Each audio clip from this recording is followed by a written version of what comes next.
Ooh, what up? No, it isn't a Tuesday. It isn't a Thursday. It's a Saturday, and Knockouts and Three Counts is coming at you for our watch along of UFC Vegas 101, which is also going to be the debut of our guy and past guest of the show, Austin Bashi from right here in Michigan. He'll be your second fight up against Christian Rodriguez.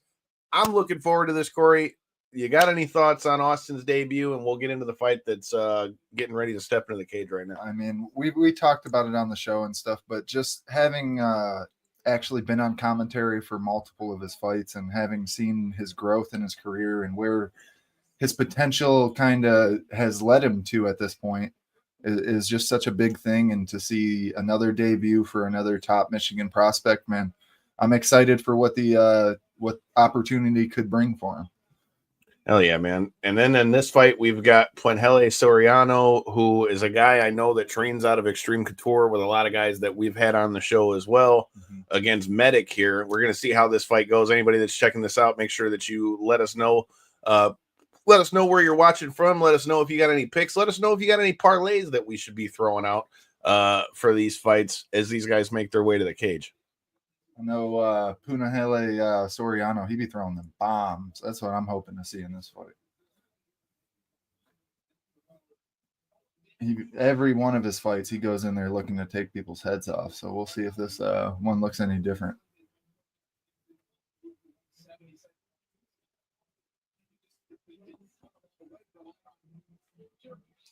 With that being said, Kyle, what are you thinking about Austin's debut? I think Austin's about to shock a bunch of people. I mean, I know he's moving up to 145, but as I said before we hit the button, I feel like a lot of people are kind of looking at this as like he's a kid. I feel like his opponent was looking at it like he's a kid, and I feel like once he gets in there and gets to feel his strength and the skills that Austin actually has, I'm telling you, Austin Bashi is going to be the one to look out for. If you guys are new here, make sure you hit that button, hit that subscribe button so you don't miss anything. But you can go back and check out our last chat with Austin Bashi. Hopefully we'll be bringing him on again soon.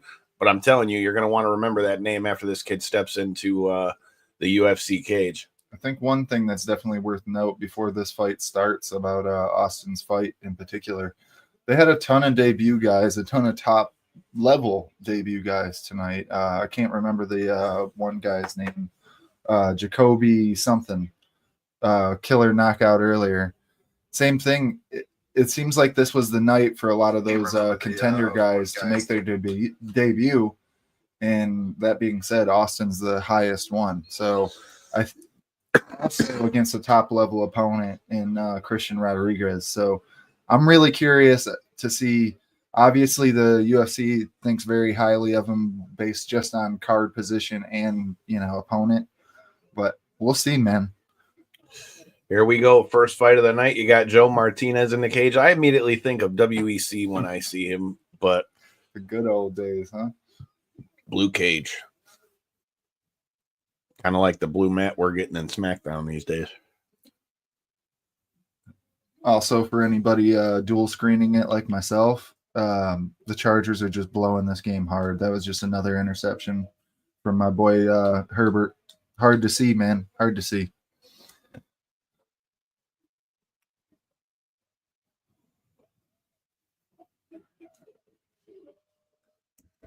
All right. Let's see what we got here.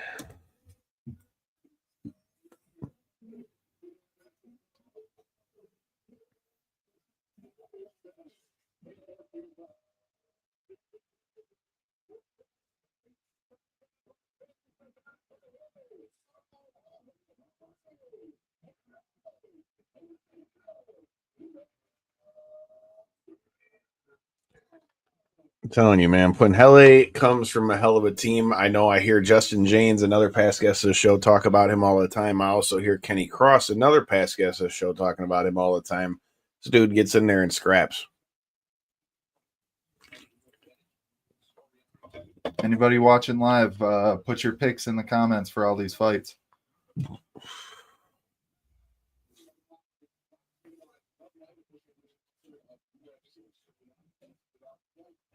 Ooh, big shot already from Soriano. Coming in hot. I told you, man. Somebody might be bleeding already. Either that or maybe an eye poke. Oh, it's over. Dropped his ass. But damn, he's done. He stiff legged him. My man was done. Left him in a heap. What I tell you, watch out for Puenhele, man. Wow. What I tell you, watch out. I literally just got through saying this, and look what happened. This man came through and steamrolled this dude. Eros Medic too he's no slouch, man. He definitely, is stiff competition, and get him out of there within 20 seconds at best. Wow.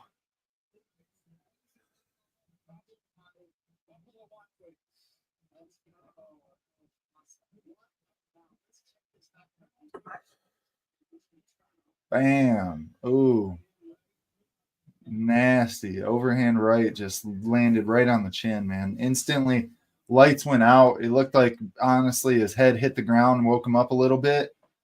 Actually, it was the side of the cage there, and woke him up for a second, just enough to be able to take a couple more shots before ref stepped in, and that's it, man. Just sharing everything out here so everybody can get in here. Straight to the action. Usually, on these lives, we hope that we get a little minute to break it in, have a second to talk, but we don't get paid by the hour out here. Not this time, my friend. Not this time at all. So that means we got probably 10 minutes of killing some time before Austin makes his walk then. We'll see what happens. I mean, these earlier cards, that sometimes I feel like they're trying to get them done quicker. I'm gonna pull up the UFC card here as we speak.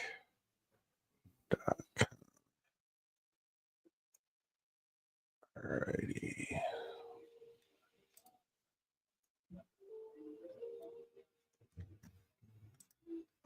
Yeah, Eros Medic was actually the favorite. While you just had that pulled up there for a second, Kyle, I was able to see he was a pretty significant favorite going into that as well, minus 205 at least from UFC.com. They got Austin as the favorite in this next fight. Yeah, pretty substantial as well, minus 265. That's no slouch when it comes to these number games. Look, man, I said it when we were calling his fights for what used to be Lights Out Championship, man. I think that the way that Austin worked his way up to the UFC was good. I mean, he turned down an opportunity to fight for them sooner than he could have. I mean, he had offers not only from the UFC, he had offers from Bellator, he had offers from PFL. Like, I mean, they all wanted to talk to him. So I think it's smart. He goes into the UFC at 13-0. And has good fights. And, he was at the point where they were having to bring people in for him to fight. And I mean, fighting guys like the likes of Joe Penafiel and all those kind of things, man. I mean, Austin, in my opinion, is more than ready for this fight. It's going to be a big step up, obviously, with it being the UFC. But at the same time, I think that he's going to surprise people with how good he actually is. I don't disagree. I mean, being the fact that we have called his fights a couple times now, we've been able to see what skills he's been able to showcase in those fights. But we've called it last 4 or 5. Yeah, but you've made the point multiple times, being in the room with him and stuff, that you've gotten to see a lot of the stuff that a lot of the other people haven't got to see when it comes to what he's able. I mean, the biggest thing is we haven't really gotten to see Austin striking yet. You know what I mean? And Austin has very good striking. Again, he comes from a coach that I've trained with too. And Métis, they know him as the Dragon Leg over there in Thailand, 6-time Lumpini champ. He's been training with him since he was a little kid too. So there's a lot more to his game than just the wrestling that we've seen so far. I know in his contenders. They're fighting next. They're the next one up after Puenhele and them. I know in his contender series fight, we got to see a little bit more of that. But that being said, I wonder.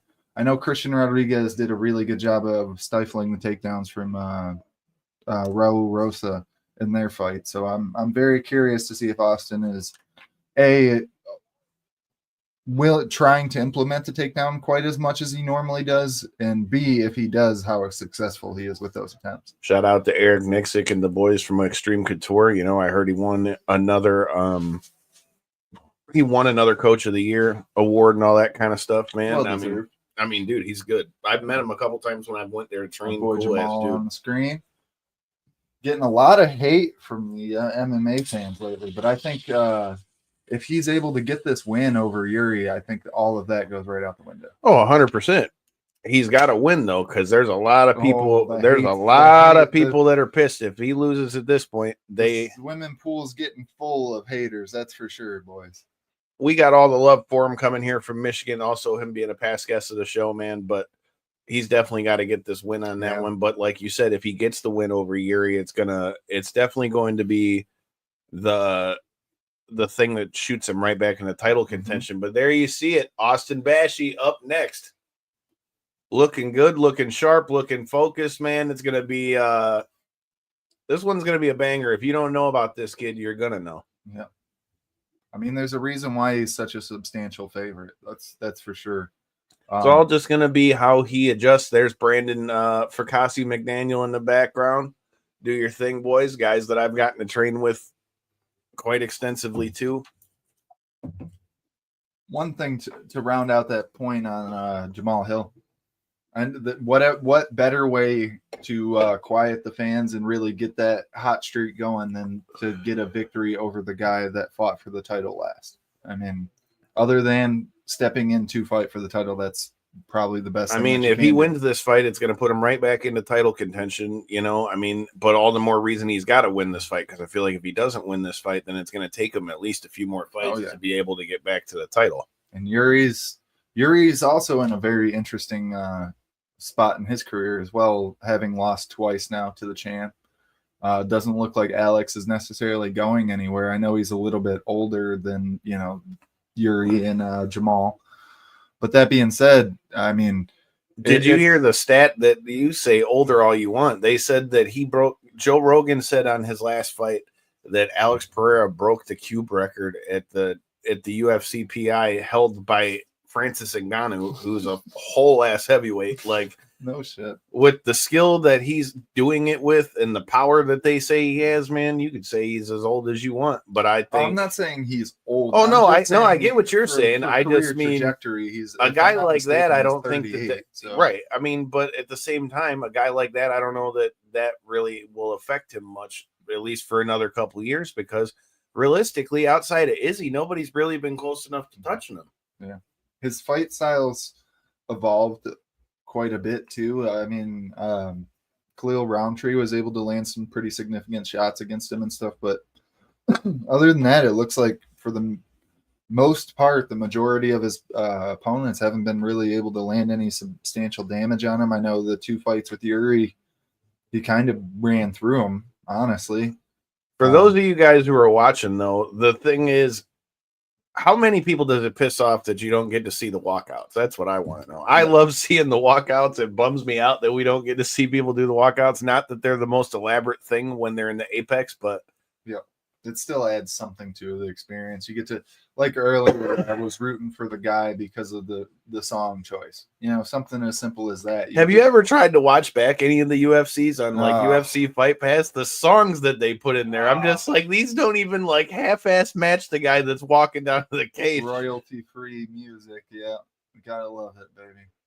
It's no different than watching WWE Network or any of that stuff, because like, man, watching ECW back in the day with like when you got Sandman coming down to the ring to enter Sandman and you got Rob Van Dam coming out to Pantera Walk. It's not the same as when they take those out and then put these generic ass like song number 5. Yeah. It just don't do it for me, dude. It's like it's not the same. No. Because dude, when you'd see Sandman coming out there, dude, like especially that one at Hammerstein, it might be one of the coolest entrances I've ever seen in my life. You got the whole place is screaming the song, knows it word for word, dumping beers down people's mouth.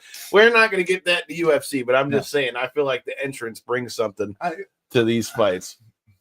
I know you say we won't get that in the UFC, I feel like in the last year, though, we started to see a sense of pageantry and stuff that we maybe have never seen before from them, and the likes of like what they were doing with the UFC 300 event, with the UFC Sphere event, and stuff like that. I think there's There you go. If room you don't for know, now you improvement. know. You hear Dana White trying to tell you Austin Bashi is getting ready to put in some work out here.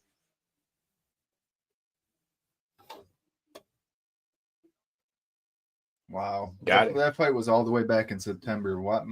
Does time fly? This kid's a silent killer, man, and the most humble kid you'll meet.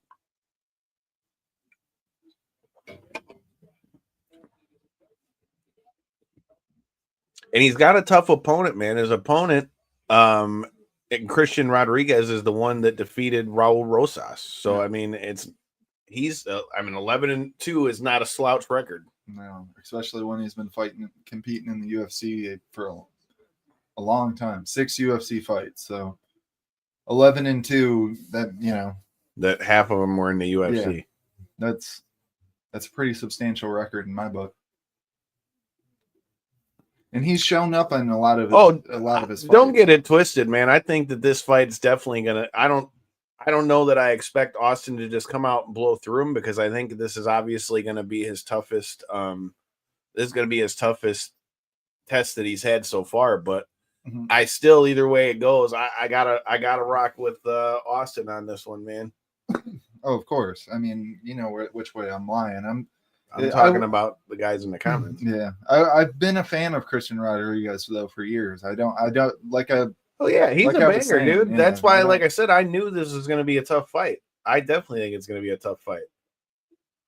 But I think as long as the nerves for Austin don't, get to be too much, and he goes in there and does what he can do, I'm telling you, man, pretty soon we might be talking about him moving his way up and, getting to fight some of them big names that you hear us talking about every week. I mean, look at what we've seen with Diego Lopez, right? Like what he was able to do in his ascension to the top of the division for himself in the 145 division as well. Yes, sir. He went, he lost his debut ultimately, which is not what I think is going to happen for Bashi, but he came in like a fireball. He rattled off win after win, and I think if Austin's able to do something like that, we very well could see the same type of path, or we could see maybe a slower build for him because he is a little younger. He's not rushing himself. He's shown at this point not to rush. Here we go. Let's go, Austin. Let's get this done. Focused as ever, man. That's for sure.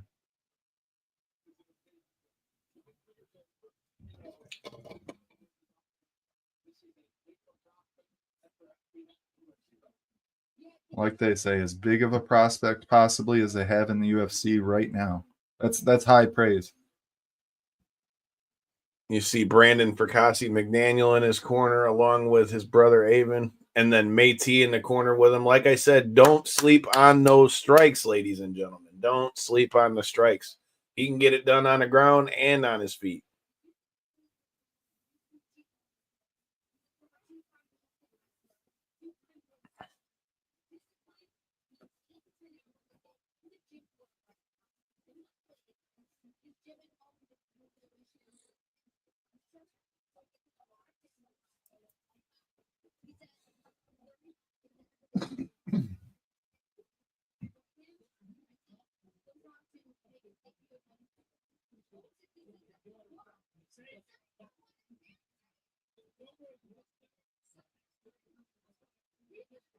Here we go.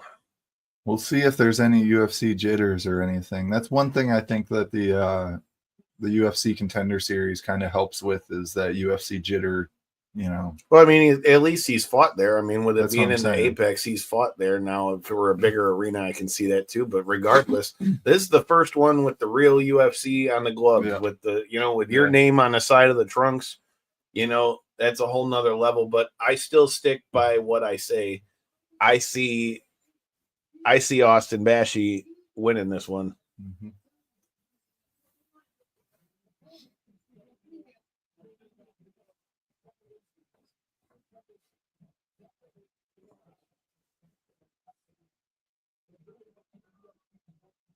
Here we go, and here comes his opponent, Christian Rodriguez, making that walk.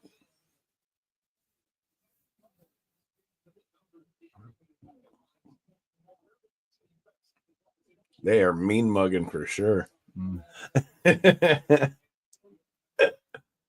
His one coach was staring at the cage the whole way down. I mean, I think both of them know that this is a big fight. Christian Rodriguez having, if I'm not mistaken, coming off a loss in his last one. It's a big fight for both of them. I mean, huge prospect making his, like you say, UFC on the gloves, on the trunks, for the first time debut. And then you got Christian Rodriguez, a proven talent that they're putting him up against to see what level he is ultimately. So for both guys, huge fight here. I mean, really is.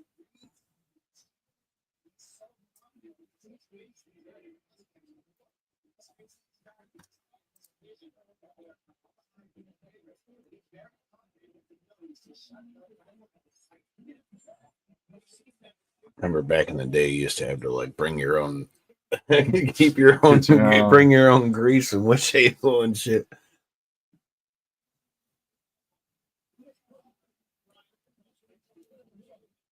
Got Duke Rufus in the corner. That's what I mean. Christian Rodriguez coming out of a well-trained camp, well-known camp.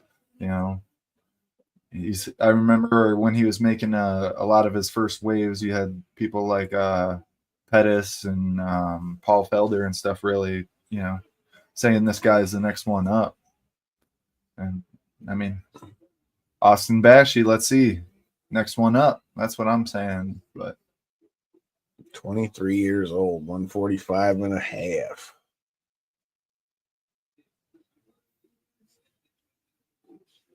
Here we go. For those of you guys who are new, make sure you check out our last chat with Austin on this channel.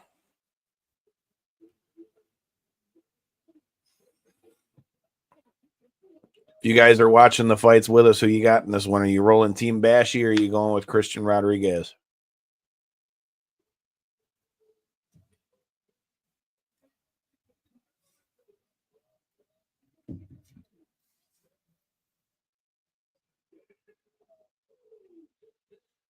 Looks ready to go. Let's see what happens. Let's get it. for sure.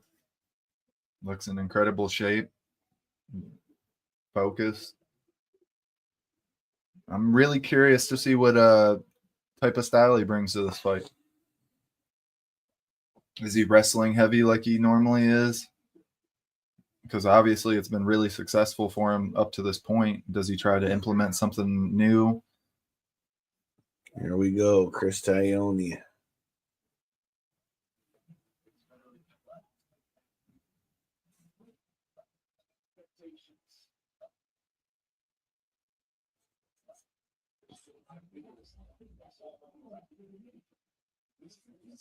Here we go.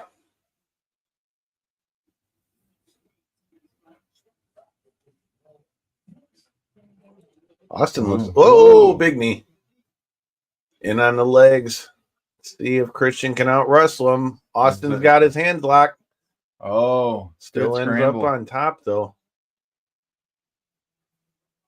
Like we were saying, definitely his biggest step up fight. But man, that kid is super strong too. And I think right now Christian Rodriguez is finding that out. Yeah. That was a great start though from Christian Rodriguez. I like the shoulder punches. And a knee right behind it. I like the shoulder punches. Underutilized. I like to see an old school foot stomp too. Back in on a single. Switches back to the double. Just chaining the takedowns back. Uh-oh, he's got to watch that neck. Oh, he's got to watch that neck.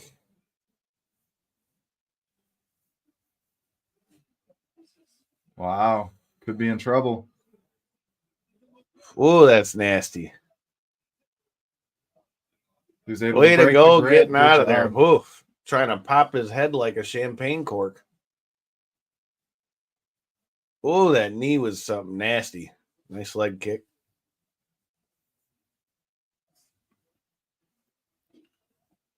Let's see if Austin can get his composure back after the submission attempt. I like to see Austin keep trying to tear up that leg, maybe fake the low kick and go up high. Takedown for Rodriguez. But Austin's doing a good job with the butterfly hooks.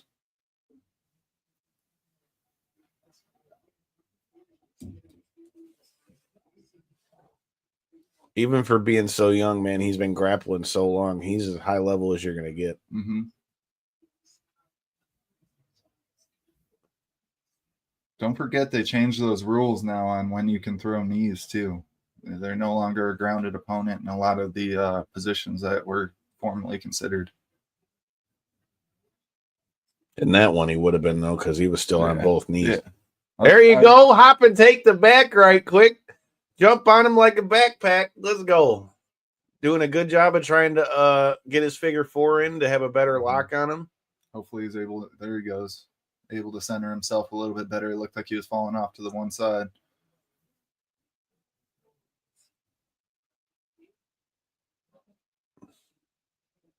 He's got to center himself. He's falling off the side again. Doing a good job of climbing over with the other hand. Helps that his back's up against the cage a little bit, too, because it gives him something a little bit to base off of so he can...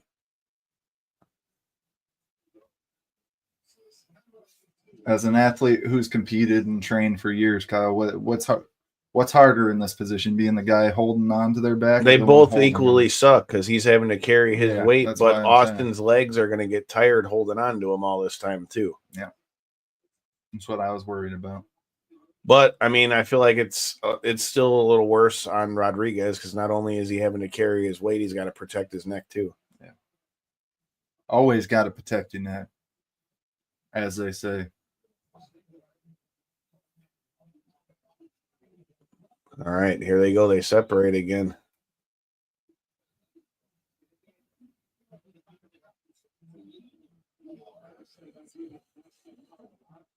He's got to get his back off the cage. Good forward pressure by Rodriguez, too. Good sprawl. But Austin relentless. There's a takedown. Andy's already side control. Much better position for Austin this time around. Let's see what he's able to do with it. Oh, to your previous scramble. To your previous point, too, Corey, wow. the more times this guy's got to defend takedown attempts, it's just going to continue to sap him, too. Yeah. But if he's able to do that in the first couple seconds of the takedown, I mean... Yeah, but he also hasn't been able to get any of any damage off or anything either. Austin's trying to sneak his way out to the side, and he's back on his feet. Good job. Nice elbow. Yeah.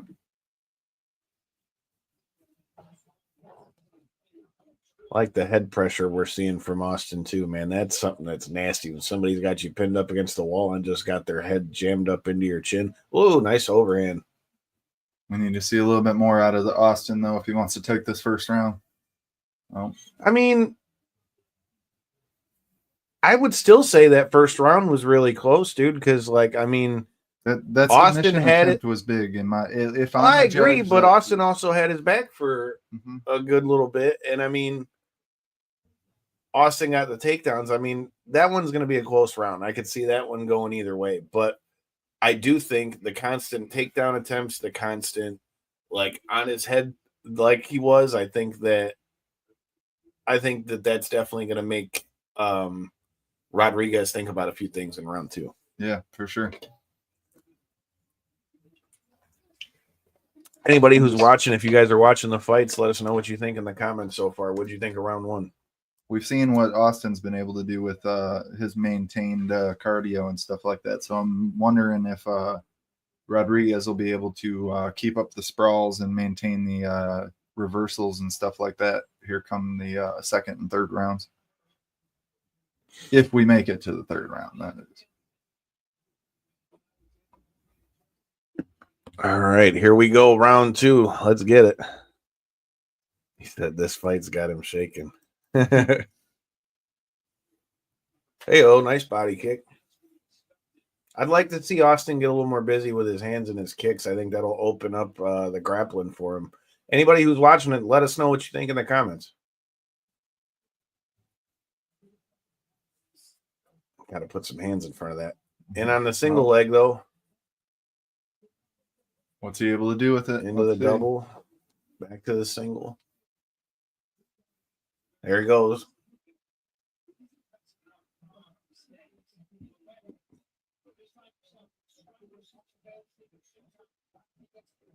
Rodriguez is doing a great job at defending, but nonetheless, that's going to wear you out having to do that for 15 minutes. That's for sure. We've seen it happen in countless of Bashi's fights that we've commentated.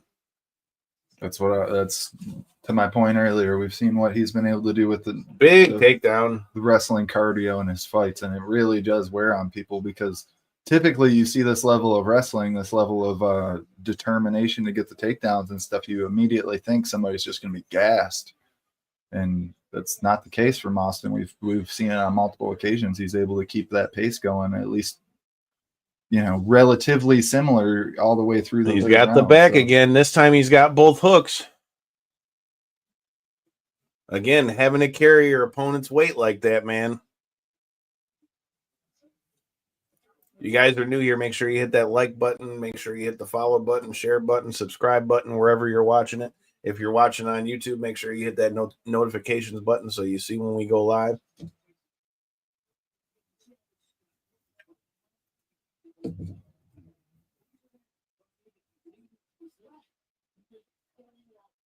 Better watch out. Austin could still pull he could pull an armbar out of that too.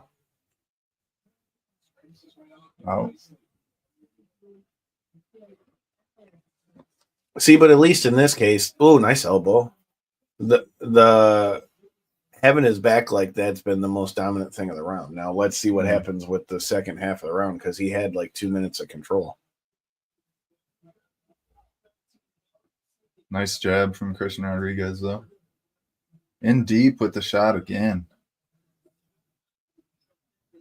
He's got his hands buckled. Let's see if he can finish this one. Looking for the back trip. Gets a takedown.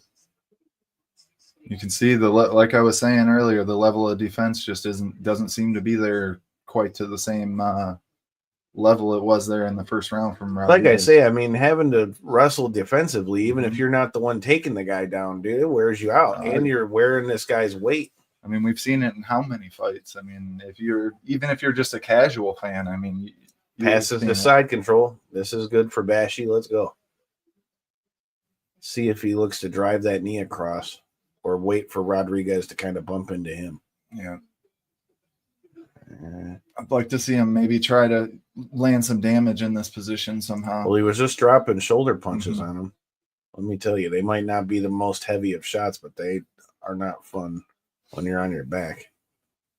Look, he going for an armbar here. Oh, I like that he's right back up, though. Ooh. Tries to step over into the mount. Let's see if Austin can get back up. He's reaching for that single leg. Fireman's carry.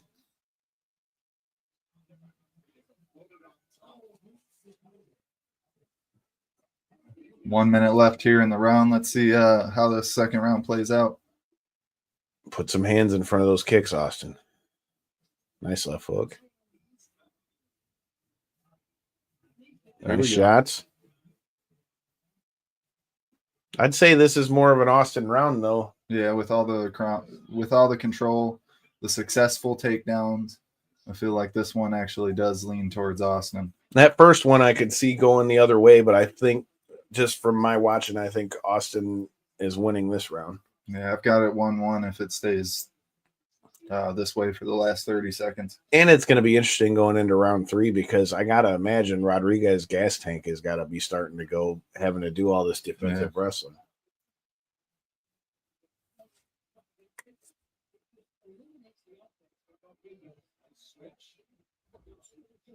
He's doing such a good job, though, with the reversals, Christian is. I mean, even there to be able to get Austin to slip and end up, in a semi-top position before Austin was able to, trying to get him with the high kick from the body lock. I like it. Flexibility on display, that's for sure.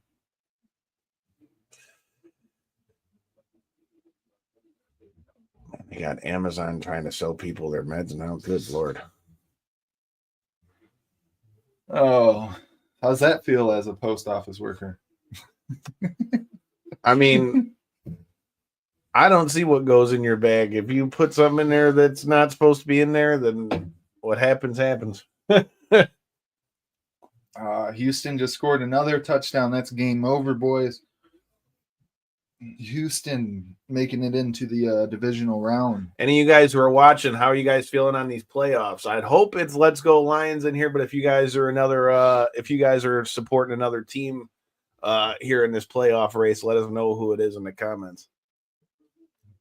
Well, for me, at least, while we're on commercial break, my number 2 team I was rooting for was the Chargers, the team that is currently losing with 3 minutes left by more than 20 points. So, yeah, I think my number 2 is gone. So let's go Lions 128% now. Not just 120, 128, but here we go with round 3. Let's get it.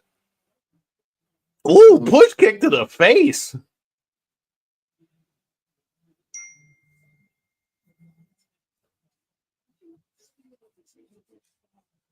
So we're tied up here going into the third. So let's see what each guy is able to do, man. Really close fight up to this point.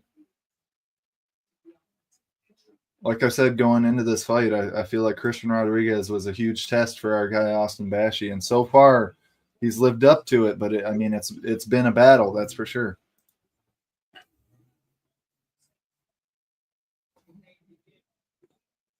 Surprised we haven't seen Austin try to open up a little more with his strikes. But I mean, again, I've been saying it the whole fight. Even when he's gotten reversed, he's getting right back up and is basically controlling the majority of all these grappling exchanges so far. Yeah, I just feel like when they are in their striking, the one thing Christian's been able to do a really good job of is controlling distance and landing that jab, and that, you know, that's been really the more significant shots, both that and the knees that he's thrown.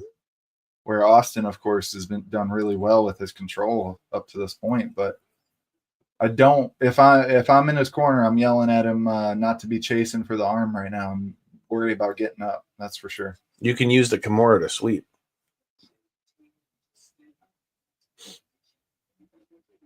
Yeah, but with the amount of explosive ability we've seen from him up to this point to be able to get up, I think it's better to just go for it than it is to hold on to this for a minute and a half and then give up top position.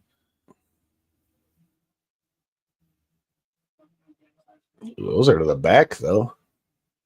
Not to the spine, though, right? That's the rule. See, once he gave up the arm and just tried to stand up, he had it immediately. You got to do something to attack. Oh, is that a big gash on his cheek? He already had a little cut under his. He had a cut under his eye after round 1. Just bleeding a little more.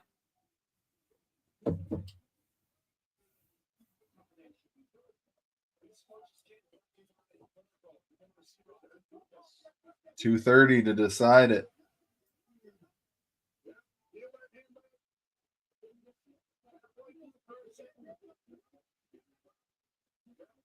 Yet again, good defense from Christian.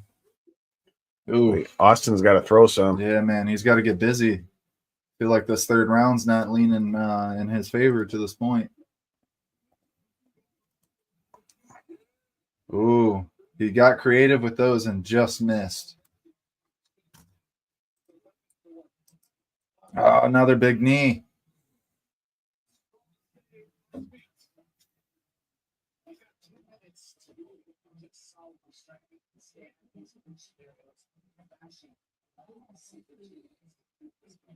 Let's see if he's his situational awareness and if he's able to get himself out of this and actually go for it. Go for broke here. Realize that the O is definitely in jeopardy at this point. He's tough though, bro. He ain't going nowhere. He's ate all those shots so far.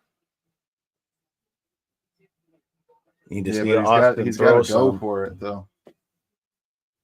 Approaching the minute point left in the round. There you go. Nice jab. Put a right hand and a kick behind it.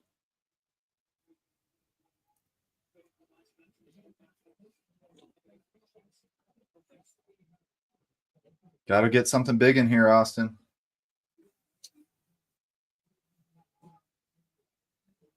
Not what you want to see. He takes his back and chokes him, it is. But I agree. I want to see him open up with the hands with such little time left.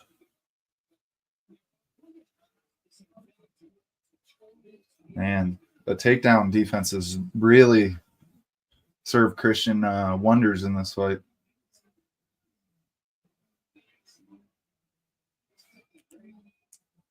"30 seconds left. Let's see it, Austin.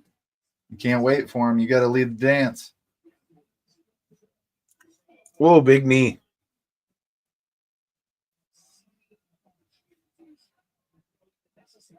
15 1-2 left. high kick. Catch him while he's got his hands down. Got to do something here. Fire that teep kick in his face again.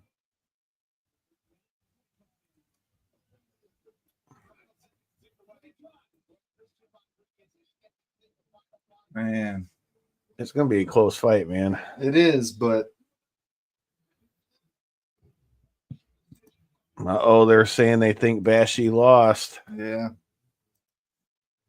Round 1 was real close. I thought Bashi won round 2, but round 3 I would definitely say is Rodriguez. I think it all really comes down to round 1, really. Yeah, ultimately, but man, definitely not the debut our boy Austin was looking for. I mean, we all said that we knew this was going to be a step up and a tough fight for him. I mean, He held his own. It wasn't like he got beat up or anything. I mean, he was able to get multiple takedowns. He had his back a couple times.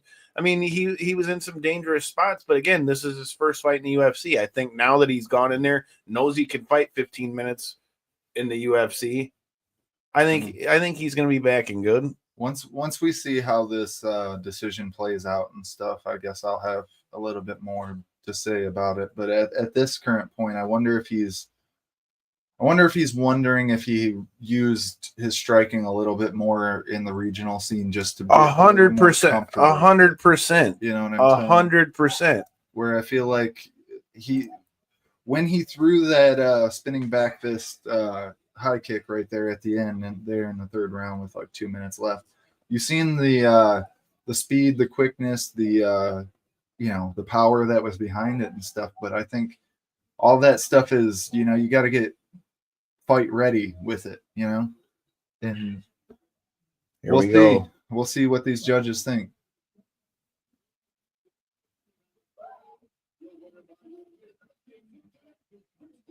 Yep, it came down to that one round.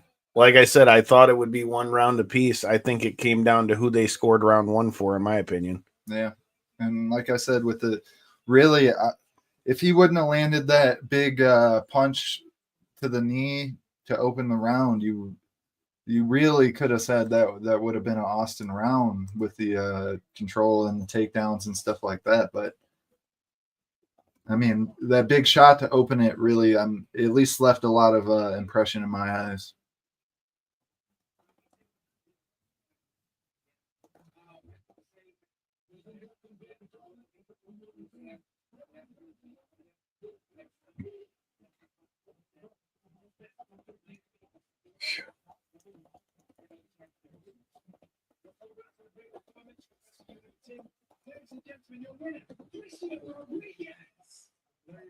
Definitely not a bad performance though, Kyle. To your point, I think there's definitely room for improvement. Of course, when you don't walk away with the victory, there's always room to learn. But that being said, I think it wasn't the worst fight from him. I think we'll just it's not a fight where they go, oh, why did we let this kid in here? It was a 29-28. He didn't get beat 30-27, which means all of the judges had at least one round for him. Yeah. And again, Christian Rodriguez is not a bum. Yeah. Period. Well, ultimately, what I was rounding my point out to say though is I think it'll just show him, of course, what we've heard, from a million fighters in the past, what they needed to work on and what they needed to round out in their game to actually get to that next level. But B, I think it'll show Austin really maybe not be so wrestling reliant, especially once you've realized that maybe the fighter is, doing a really good job of defending it and reversing it to that point. I mean, typically we've seen, like we were saying during the fight, the pressure and the relentlessness really wears on guys and gets them out of there usually by the second, third round. But that being said, once it wasn't successful for him, you've got to find that plan B, plan C And I feel like ultimately he wasn't able to do that tonight. I mean, again, I think that this is just going to be a learning experience for him. I mean, this next fight, I'm a big fan of Chris Curtis, but it looks like Austin said it was his long lost brother. It's like Chris Curtis versus Austin's doppelganger. Yeah. But I think that Kopylov, being who we were just talking about, he's somebody who does do very well with the striking. And I feel like that's Austin, yet again, not to, drown him out or anything like that. I feel like there's just, he needs to learn to not be quite so reliant on his wrestling game, especially when it's not as successful to that point. Like you were saying during the fight, Kyle, maybe throw some actual, get your opponent feeling the danger from your side and then implement your wrestling. And I feel like we weren't seeing that. We seen him waiting to respond to the shots that were thrown at him with either takedowns or counters, and it ultimately led to what we've seen. Like I say, he'll be back, man. The kid's got a lot of talent. He's got a lot of talent on his feet as well, and it's a good learning experience for him. Now he's gotten the first one out the way with the UFC. I mean, who knows who they give him next, but I think he's going to do just fine because, I mean, he showed that he could hang because every one of the judges gave him at least one of the rounds. If you're in his corner, how long do you want to see him between the next fights?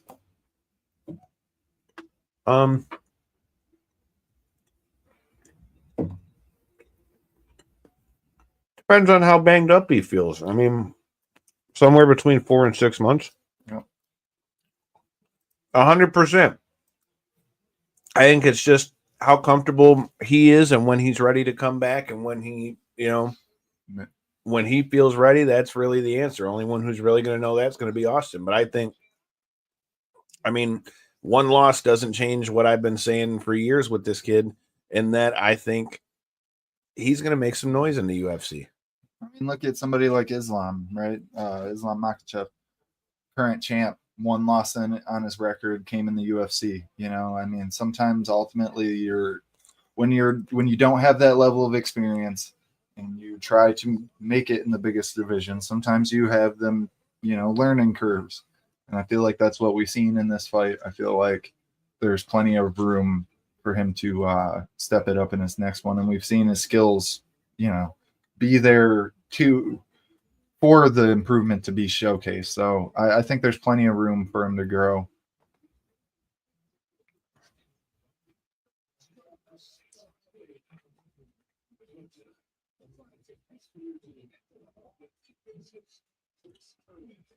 I'm going Chris Curtis all the way on this one.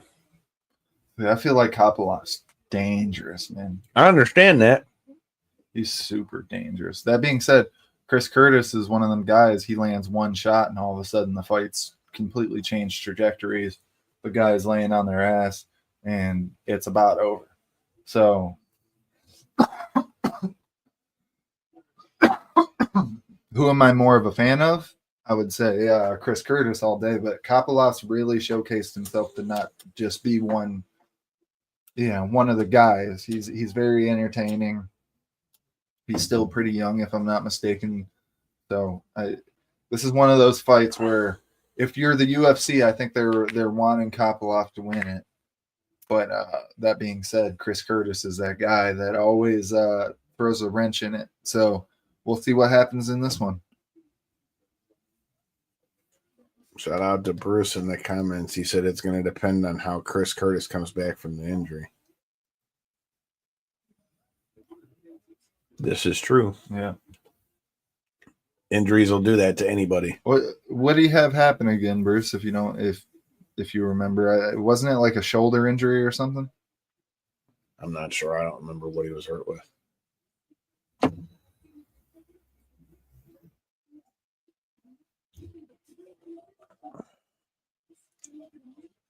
Could do some Popeyes right now. I love me some Popeyes. Spicy tendies. Ooh.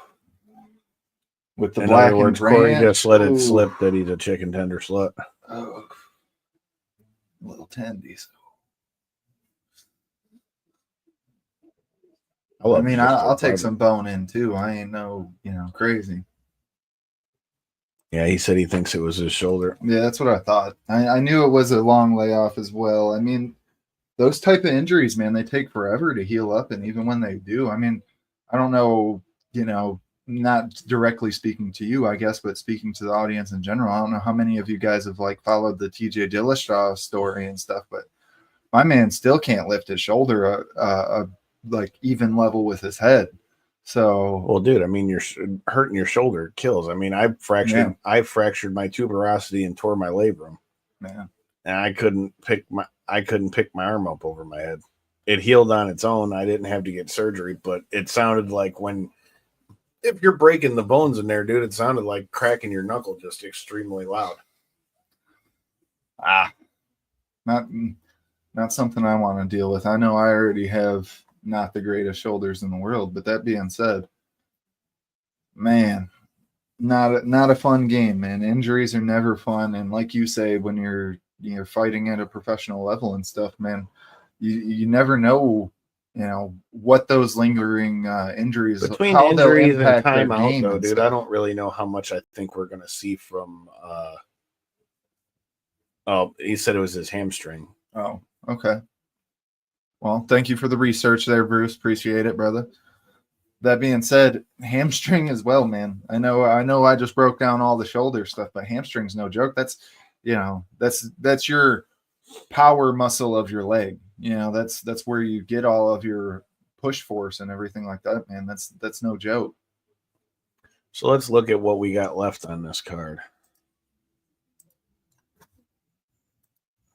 I believe we got 4 fights left, if I'm not mistaken. Chris Curtis versus Kopilov. You got Cesar Almeida versus Abdul Razak Al Hassan. You got Ponzinibbio and Carlston Harris, and then the main. So 1, 2, 3, 4 fights. We got 4 fights. Here we are with our tail of the tape: 37 versus 33, 5'10" versus 6 foot, equal in weight, pretty much equal in reach. Kopilov, fairly substantial favorite. This is definitely a matchup where they wanted Kopilov to be able to get a good win and stuff, but I'm telling you, man, don't sleep on Chris Curtis.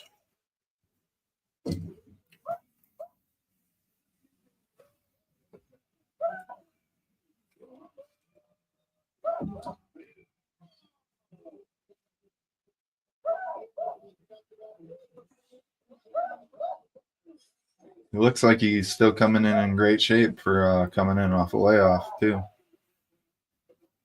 Andy's 3-2 as a UFC dog.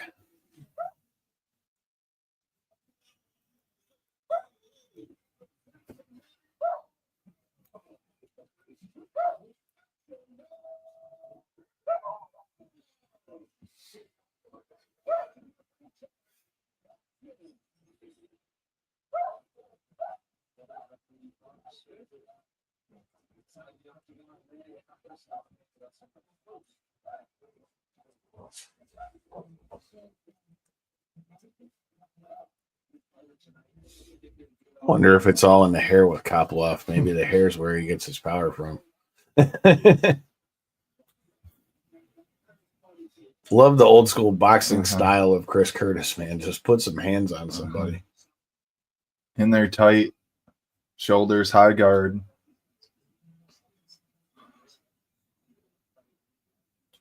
Let's see if Kopilov is able to sneak a kick underneath that high guard, though.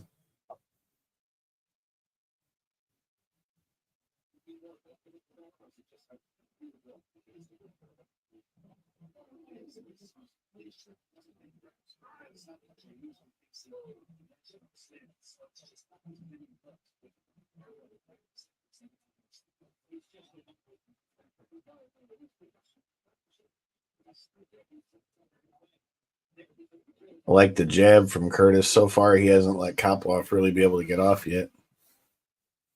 You can see how much power Chris Curtis is trying to get out of his strikes just based on how he keeps his back foot. That thing is completely sideways, ready to push off at any point. Gotta watch them leg kicks, though. Oh, big shot from Koploff. Oh, rung the bell for sure.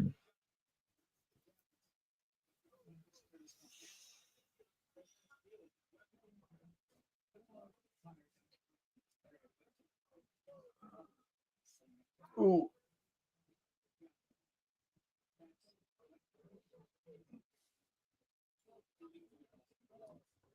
These two going at it here in the first round. Who'd I piss off this time?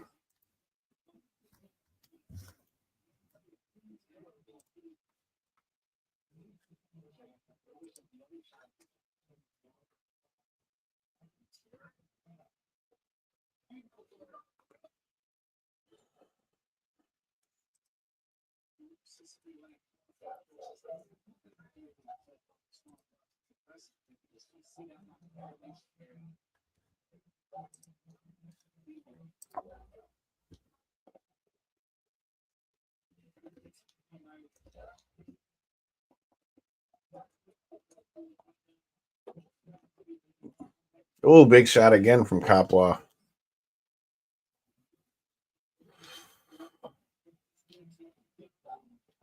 I gotta get some Spanish subtitles in there. Doesn't give you the option to no. Nope.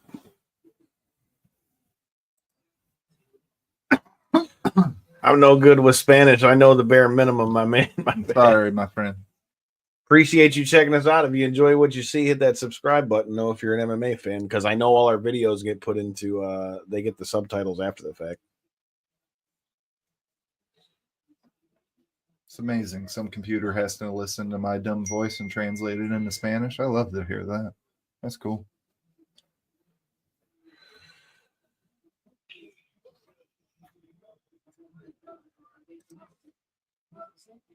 Hopefully, it means I'm winning some money. Finally happening. It's always good. Ooh, big shot. Machine gunning them boys. If you guys are new here, make sure you hit that subscribe button, the share button, let people know what time it is, like and follow if you're watching on Facebook. All that stuff helps. That way you know when we go live. I know this Thursday we're going to be talking to our guy Chris from Ruthless Pro Wrestling to follow up on our episode from this past Thursday with Masada talking about Ruthless Pro Wrestling and Seven Wrestling's Hydra. And then on Tuesday, we're probably going to be talking some fight stuff off of these fights that we're watching here. But man, Chris Curtis is really trying to make himself a comeback. Yeah. I was going to say that. To this.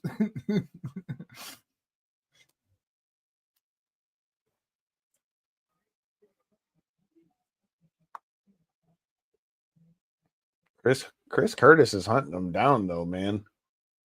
I love that jab.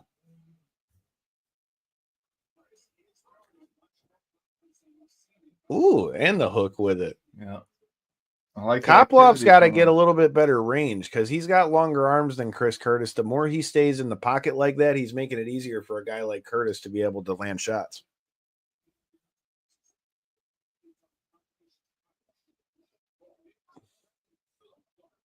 And he knocked his mouthpiece out. How do you knock your own mouthpiece out? That's wild.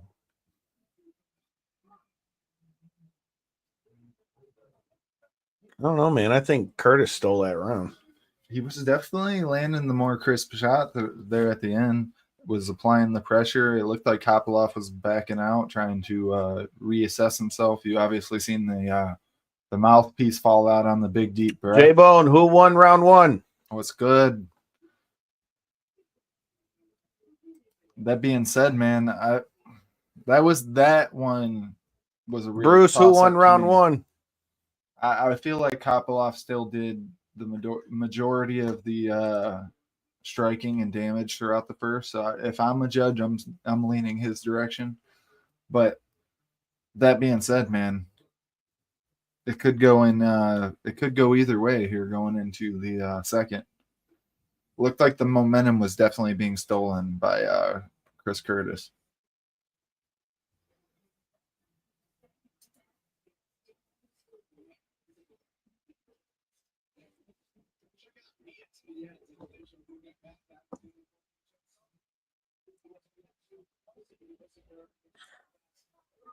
I don't know. I think Chris Curtis I think Chris Curtis stole round one.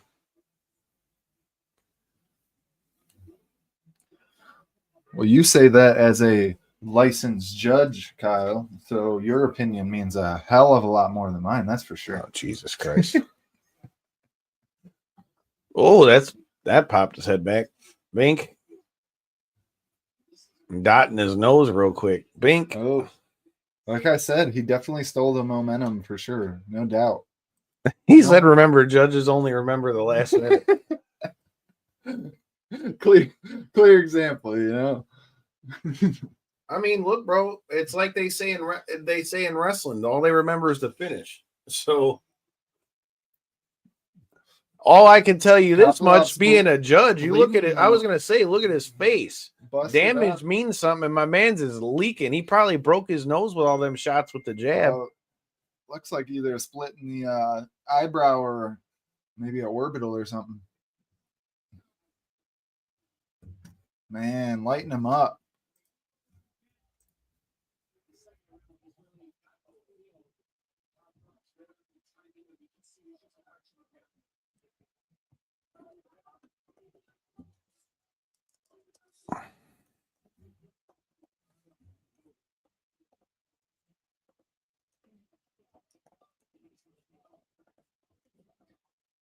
Man, Kopolov's starting to not look so well out there, man.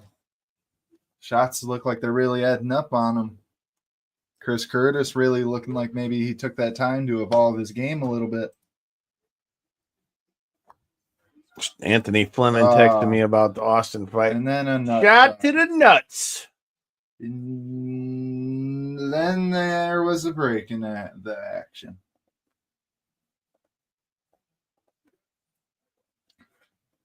Oh, Chris Curtis taking no time. The rare punch in the dick, too. Not even a kick, the rare punch.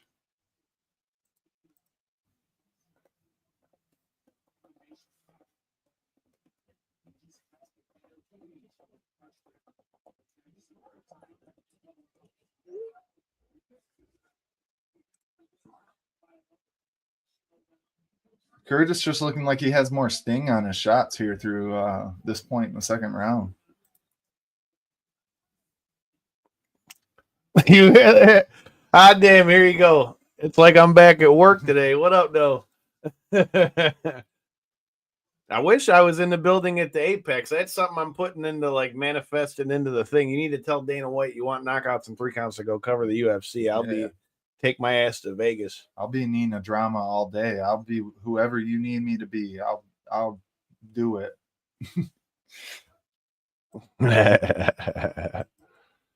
Anybody who's new here, make sure you hit that button, that subscribe button, and check it out. But yeah, dude, I'm a Chris Curtis guy, man, but you got to be careful with this. They might end up taking a point away from old boy now. Second straight foul.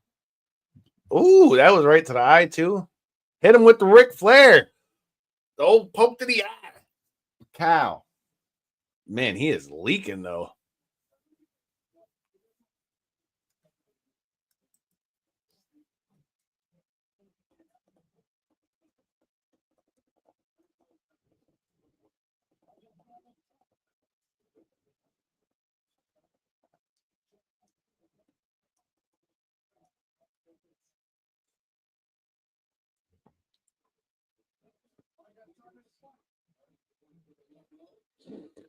This might be the last real shot. That jab is busting his nose up, boy. For Kopylov here. He's got to really try to take that break and gain this momentum back in his favor.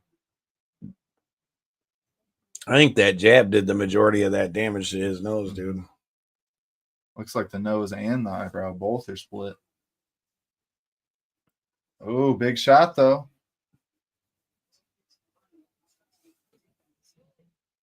Big shots from Kopylov.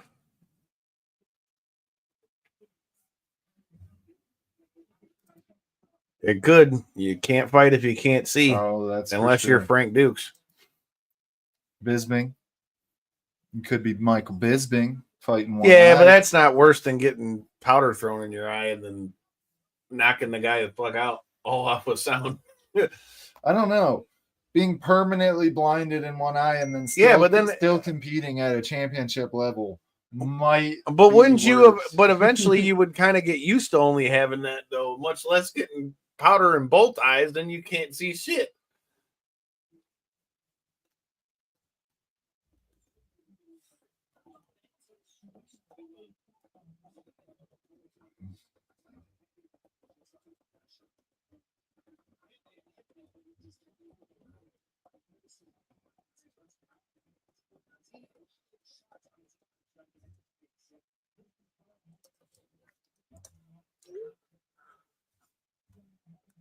Boom. More big shots coming from Curtis. Hey, man, you know the old saying about seeing blood? Kopylov, though, not out of this fight. He definitely did what I said. Use the big shot from Kopylov. That one moved him back. Let's see if he really hurt him bad. Use that nut shot / eye poke to really gain that momentum back here in that second round. So, what do you say, Kyle? Is that big shot there in the last seconds enough to steal the second? Not when they're putting up numbers like that. 104 significant strikes in a round. Fuck you. Yeah. That's why I'm saying Chris Curtis. Yeah. Well, no, but I mean, it depends on the situation, though. Not that point. Yeah, not when the guy's like beating you up for the rest of the round, and then you land a few shots at the end.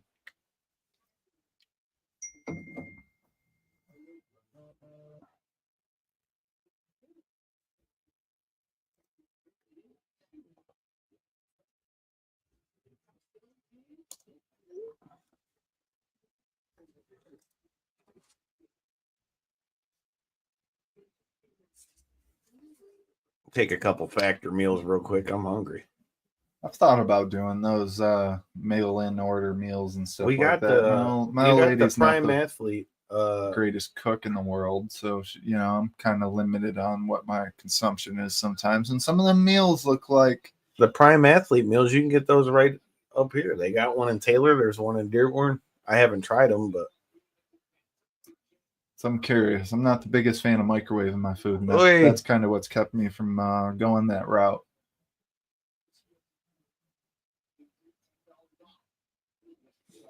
Be cool if they caught up with Kopylov seems to know he's got to be more busy starting off this round. I was saying it'd be cool though if they caught up with the current tech and made it like air fryer packs or something, I want real food, dude. Fuck that. Yeah. No, you're completely right. Fuck that. I'm not trying to eat space food. Fuck all that. Don't need to be eating MREs and shit. Man. I want real food, or I don't want it. They make those images look like they're yeah, they look fine, but I'd still rather real food. Not some freeze dried shit. Ooh, nice body shot. That was. Like the way that he kept his shell. Yeah.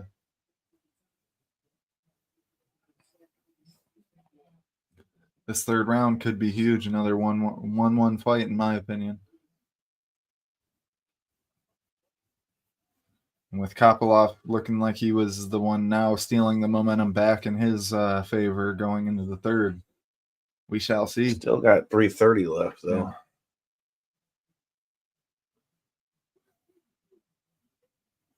Kopylov's doing a better job of keeping it at his range right now.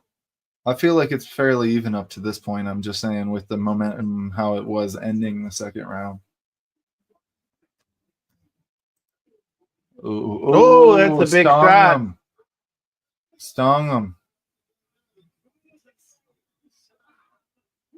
Man. Hit him with the double jab body shot to follow, too.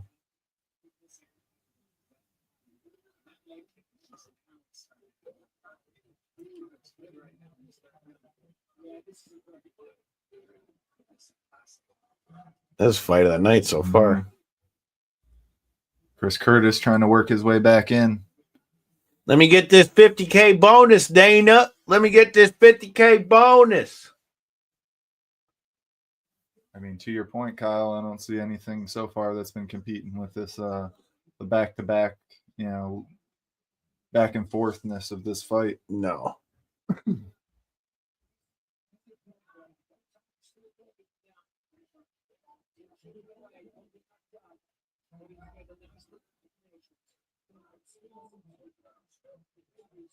It's gonna come down to who wins this round, dog. Uh-huh.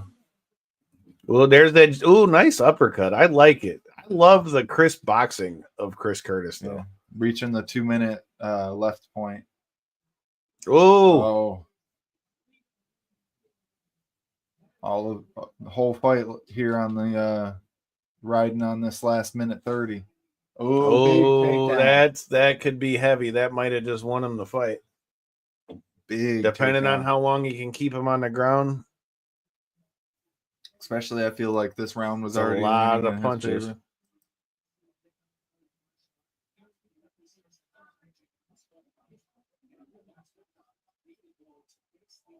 Andy's starting to advance position. Good job by Curtis trying to get back to his feet, though. I like it. That's what you want to see. Minute left. Let's see what he's able to do with it. Ah, still able to get up to his feet. Ooh, I'm with you, dude. I wanted Austin to win that fight at 100, dude. Like I said, Austin's my guy. He's a past guest of the show. We've commentated his last 5 or 6 fights. He's gonna be back tougher than ever, dude. yeah. I think it all kind of came down to that first round. Ooh.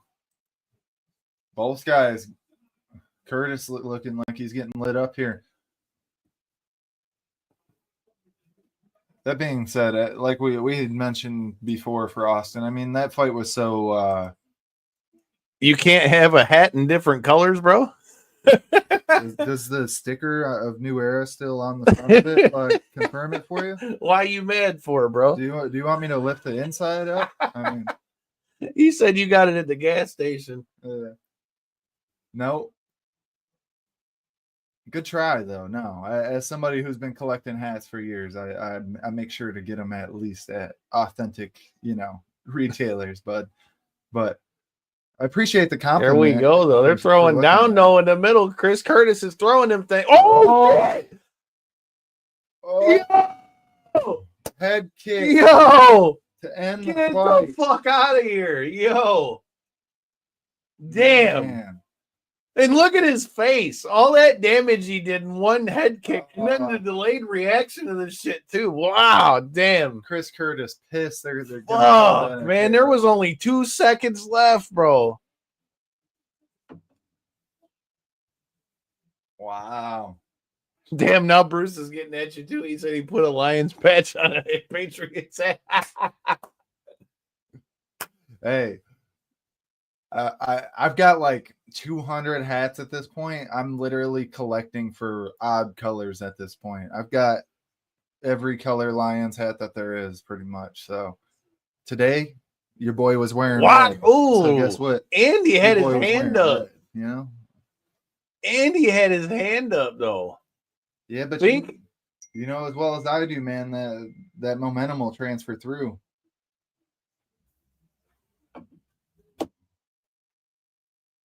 Oh, shit. What a shot, dude. That's nasty. And that late in the fight, too. Look at the cut over the top of his eye. Shit. Woo! Got a hole in that eyebrow right quick. Dude, he is pissed. He is not a happy camper.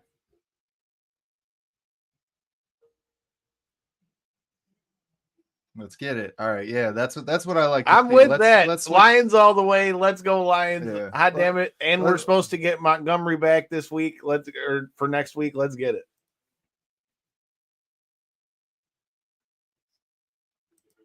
I mean, I can't blame him. That was right at the end, but man, did he fall? The delayed reaction falls are going to make a ref jump in like that real quick a lot of the time.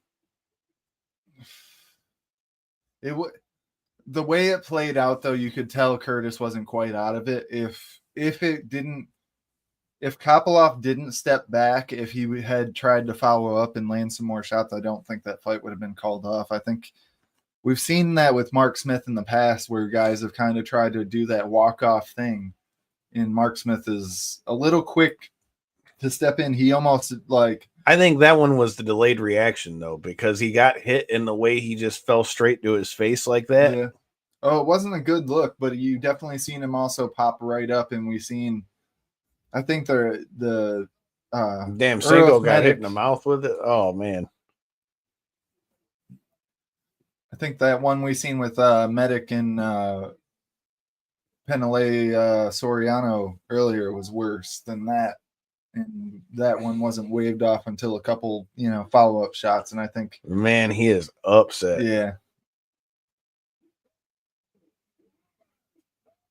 He is so pissed at that referee. If you guys are new here, if you're watching on YouTube, make sure you hit that subscribe button, the like button, make sure you're following us on Facebook and all that good stuff as well. Like I said, we got some heat coming for you this week as well. hell of a fight from both guys. I know Kopilov was able to get it done there right at the end of the third round, but I mean, look at his face here in the interview. There, the damage isn't there for no reason. Good fight from Chris Curtis. I know he's leaving the octagon real upset, but that being said, I don't think there's much to hang your head on this one, other than the fact, I think he's more upset that the fight was waved off than the fact that he would have possibly, lost the fight. Well, I mean, prior to getting hit with that shot, I mean, it would have still been up in the air for who you give the round to. So, I mean, I get what he's saying, but again, I think it's those delayed reaction shots like that. If you're the ref in there, Kyle, you waving it off?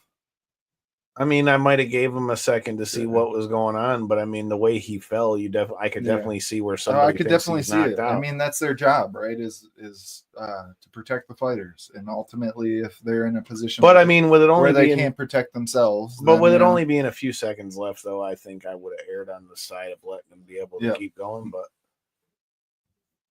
yeah. What up, though? Checking in all the way from Brazil. If you're brother? new here, make sure you hit that subscribe button, my man. We got some heat coming for you this week. But how'd you score?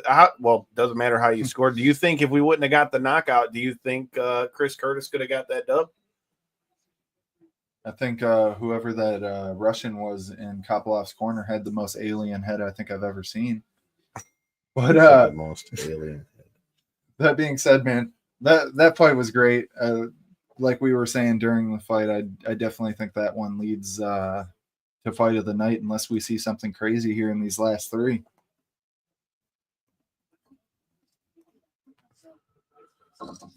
Also, anybody else following along on these NFL playoffs, man, let's see what these Ravens are able to do, man. They've been running through teams the last couple weeks. It looks like the Steelers weren't able to do much on their first drive. All right. I think the Ravens are going to make pretty easy work of the Steelers. So now we've got three fights left. You got Cesar Almeida versus Abdul Razak Hassan coming up next. Then you got Ponzinibbio versus Harris, and then you got the main with Hebas and Mackenzie Dern. Anybody got any picks for how they think these other fights are going to go?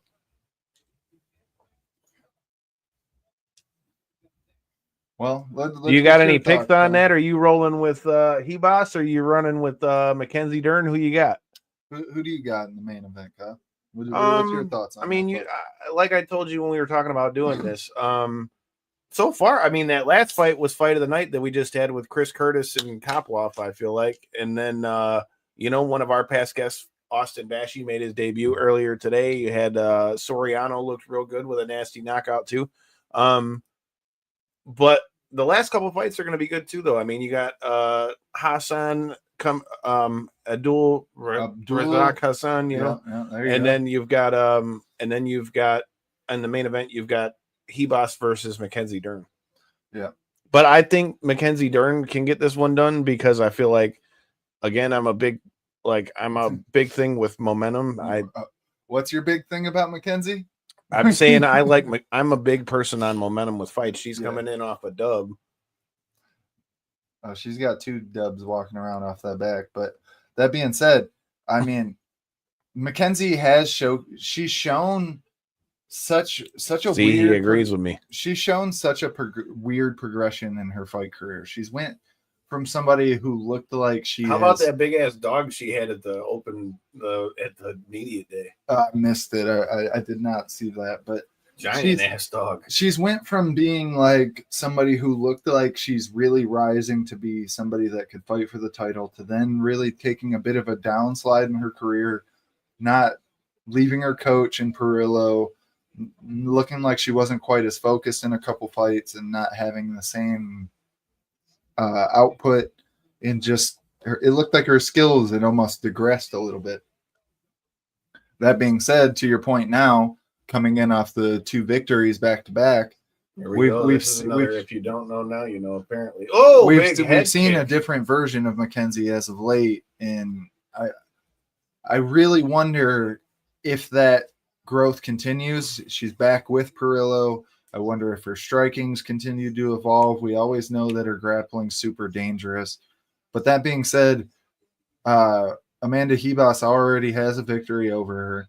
I feel like that's a huge competitive edge when you're going into a rematch feeling that you've already been able to climb that hill once. All you have to do is, continue to work on what you were, and hopefully your skills have improved more than theirs. And for Ribas, I feel like this is a big, make or break moment. It seems like throws everything but the kitchen sink at him. Holy shit! Abdul, this man is throwing bombs out here. You get caught by one of those, it's night. A wild guy, but like I was saying, for Ribas, she's at more of a crossroads in her career where I feel like she's been on that like win one, lose one, and I feel like whenever they give an athlete who's on the rise a rematch possibility, they either want to see how that'll play out, or they want to maybe right a potential wrong in their eyes or something like that. And so for Ribas, I feel like this is a huge fight to be able to prove that fight wasn't a fluke, to prove that, she got the rightful victory, not only in the first one, but here again in the second one, and to continue that ascension towards the top. So for both ladies tonight, I feel like this is a big one. I think somebody's going to sleep in this fight. Yeah, this one's both these guys, man. Like you said, Kyle, in the breakdown there, they're both known to be throwing. If you guys got picks on this one, let us know in the comments who you're picking for this fight. What's your thoughts, Kyle? I think Abdul El Hassan's getting this one. Yeah. That's who I'm more familiar with, to be honest with you, and I feel the same way. He's proven himself. He's good. I mean, Bruce has got a good Cesar point. Almeida's no joke, though. Yeah. Absolutely sloppy. He's like a sloppy Joe, If you let it hit your mouth, though, it's good night,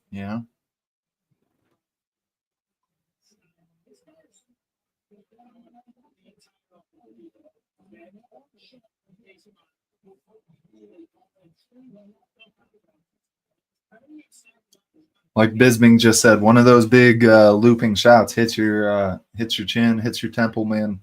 Hit you in the back of the ear, knock your equilibrium out. Hooks a lot of time will catch you around the side.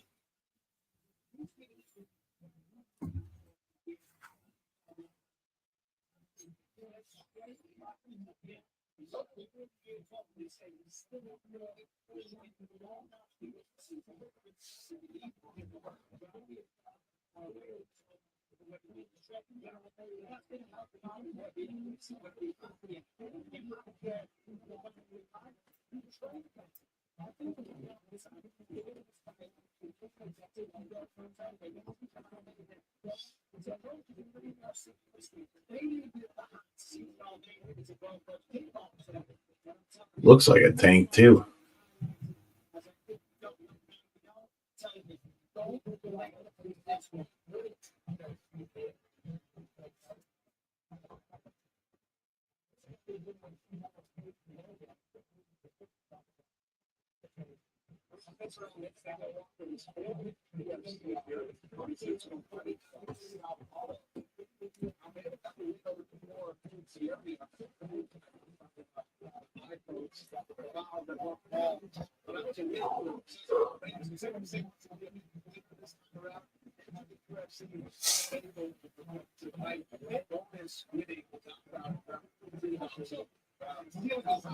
Were they saying that this was the guy that poked Eor Prateria or whatever in the eyeball 42 times in his last fight? If that's the case, I am familiar with him a little more than I thought. Maybe somebody in the comments can let us know. I'm not certain on that one. Unfortunately, with the live streams on YouTube, we ultimately have to keep our volume down enough where the microphone can't pick it up because, can't have them copyrights coming at us.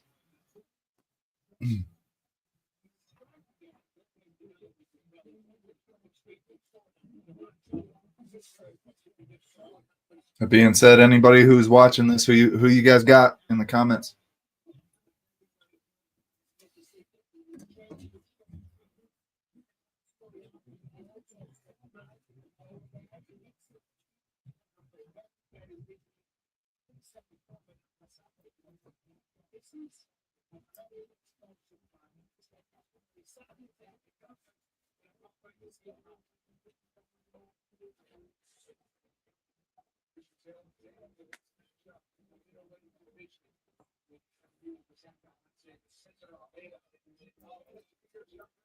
Dang, man.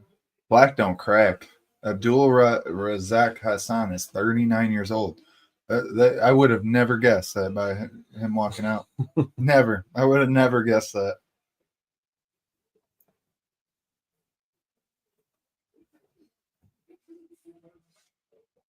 That looks like a 29-year-old man to me. That guy's 40 almost. Wild. Yeah. Wild.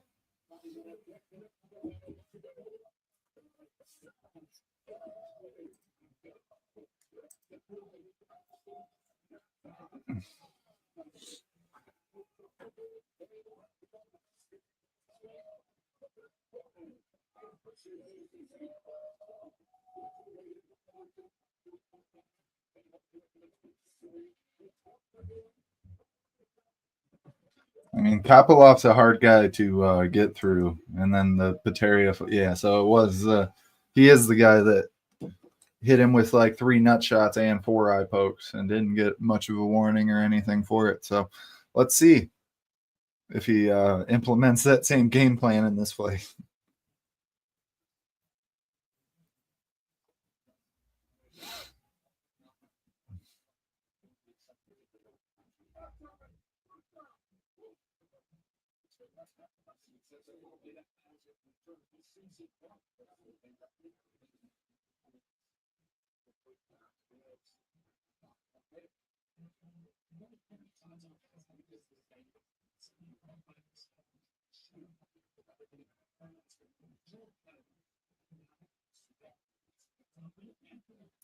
If I'm Al Hassan, man, I'm getting my back off the cage, though.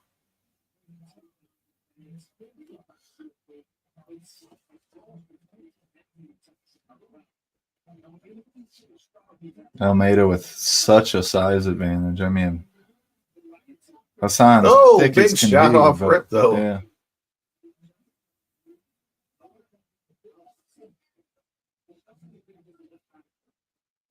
Oh.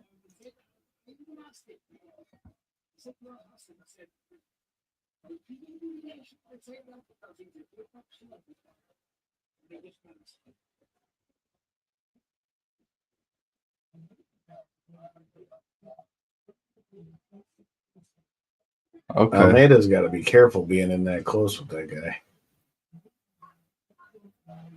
So they just reminded me, Almeida's the one that they brought in because he's the one that has a victory over Poetan in Glory, if I'm not mistaken. So they brought him in as that next guy, like what they did with Izzy, the next kickboxer turned MMA guy. That being said, he hasn't looked quite to the same level this far in his UFC career. And like I was saying with in the lead up to this, Al Hassan has huge power, so we just got to see him get busy.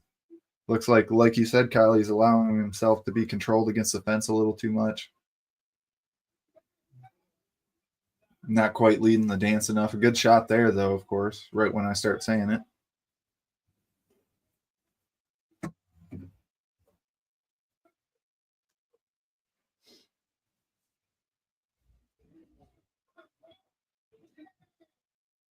Only problem is it seems like he puts so much power into it that if he misses, he's putting Mhm. himself off balance to get hit. At least he's not catching himself too far off balance. Usually, when you see the guys throw that big power, either way off. Once the shot misses, it didn't look to be that way on his last one, at least. But See, like on that takedown entry, if he'd have thrown a couple punches on the way in there, he'd have probably had more success with that. well, ultimately, too, I would imagine as somebody in Cesar Almeida who has that kickboxing background, I'm sure this is his number one focus right now in training camp is don't allow yourself to be taken down. We already know that your striking is better than the average MMA fighter. Now, can we just allow your grappling to at least be on par?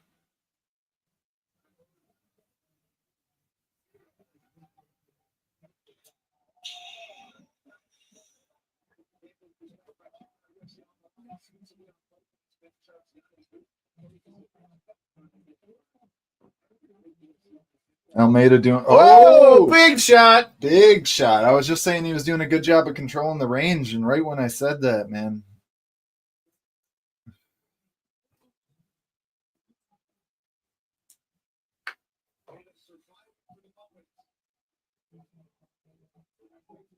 Ooh.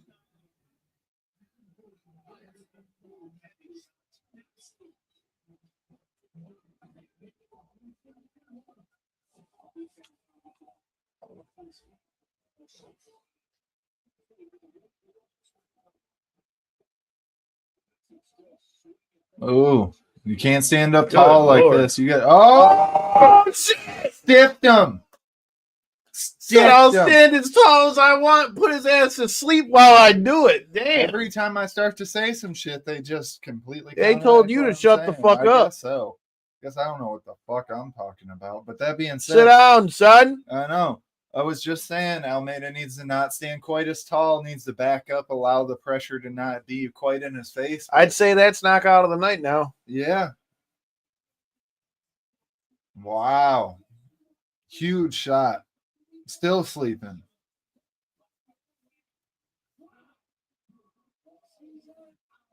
Man. Fucking shit, he's out. That's nasty.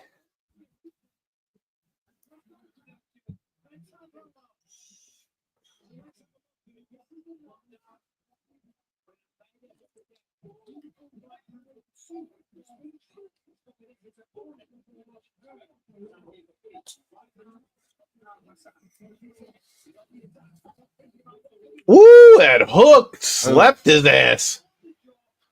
Hit him with the Poetan, the short left hook. Stiff.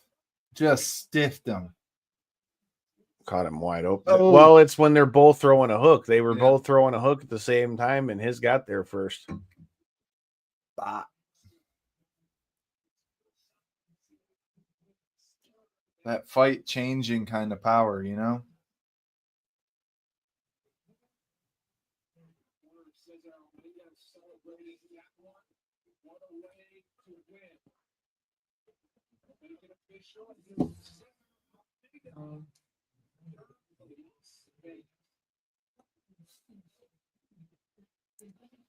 Yeah, I think that wins knockout of the night right now. So far. Definitely so far. Bruce, you're saying we're behind roughly how much, by the way?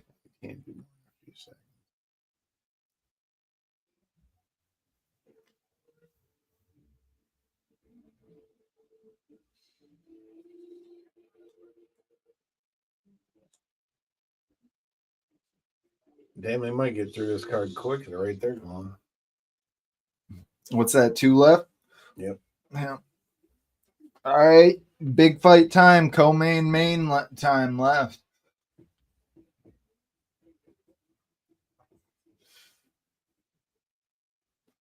I remember we had Ponzinibbio, but who was he taking on again?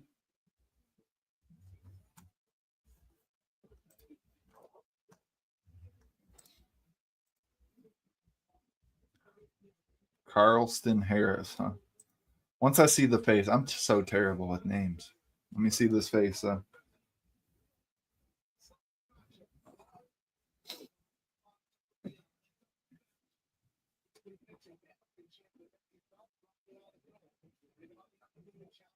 Who you got in that pay-per-view next week, Kyle? You got Islam or Sarukian? I still don't see anybody beating Islam, to be honest with you. Yeah, it's a tough fight. I feel like damn, they're still having a hard time. Wow. Shit. Oh my God. Damn, he's about to fall off the stool again. Oh my God.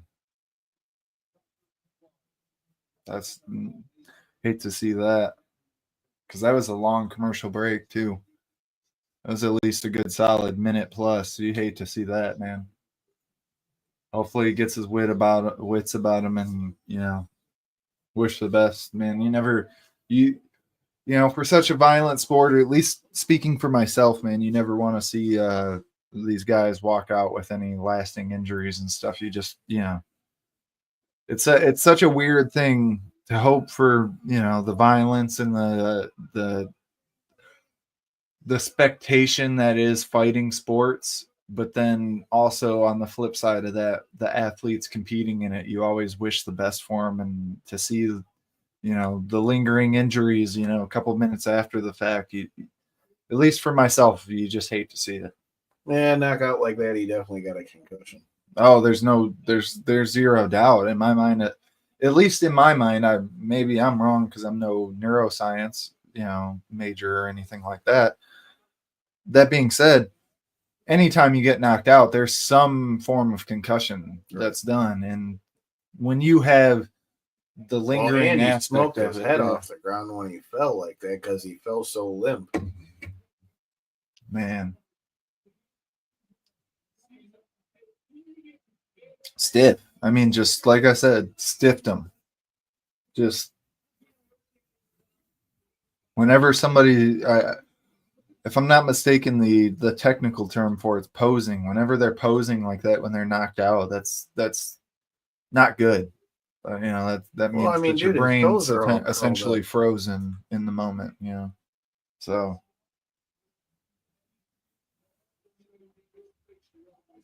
glad to see he was back up on the stool.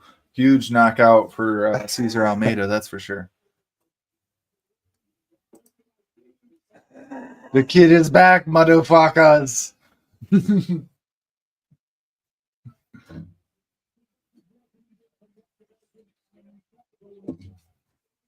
Yeah, huge shot though, man.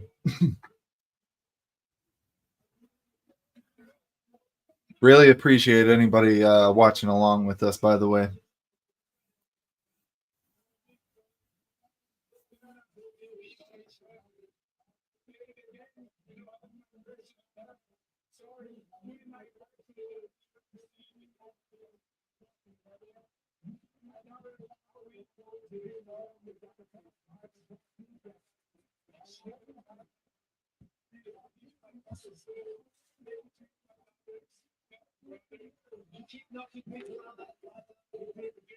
It's knockout of the night for me so far.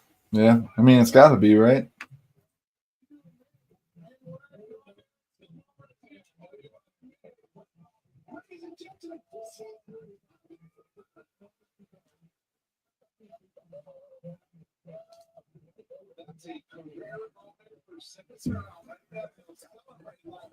Wow. Still. Damn, he's still having a hard time getting down the stairs. Shit.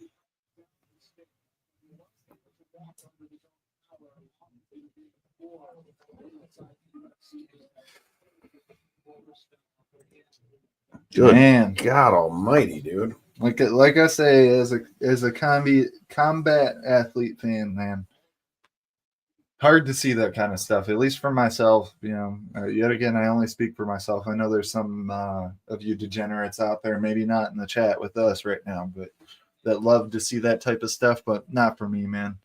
That's not the reason why I watch the sport. You always hope the best for these athletes.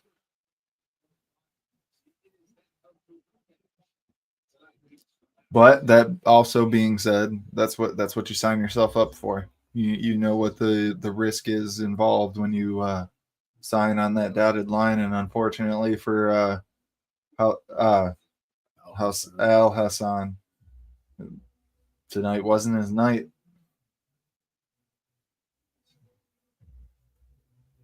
All right. showing us a little bit about that Islam fight. We talked about that one a little bit. I also agree, Kyle, that Islam's at such a point in his career, he kind of does seem like that Khabib. If there's anybody currently in the top echelon of the division, though, I feel like Arman Sarukian's the guy that could potentially really pose a wrestling threat in his own and then maybe get some of his striking along. But I feel like we've seen from their first fight, Islam's improved so much. And now that he's champ and he's beat some of these top guys in the division, you know, the former champs and the, you know, like Volkanovski and stuff like that. And the way he was able to shut him out in that second fight, Islam, I feel like, is just at another point in his career. And I feel like he's progressed more than Sarukian has to this point. And that being said, I think that's what we're going to see on display next weekend for the pay-per-view. Arman Sarukian needs to just worry about not punching people on the way to the cage.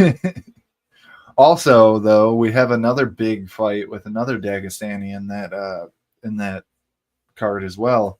We got Merab Dvalishvili taking on Umar. Yeah, I was struggling to remember his first name. I knew he was Nurmagomedov, but there's so many of them Nurmagomedovs that which one was it? But that being said, I also feel like that could it be an all Dagestani night that night, Kyle?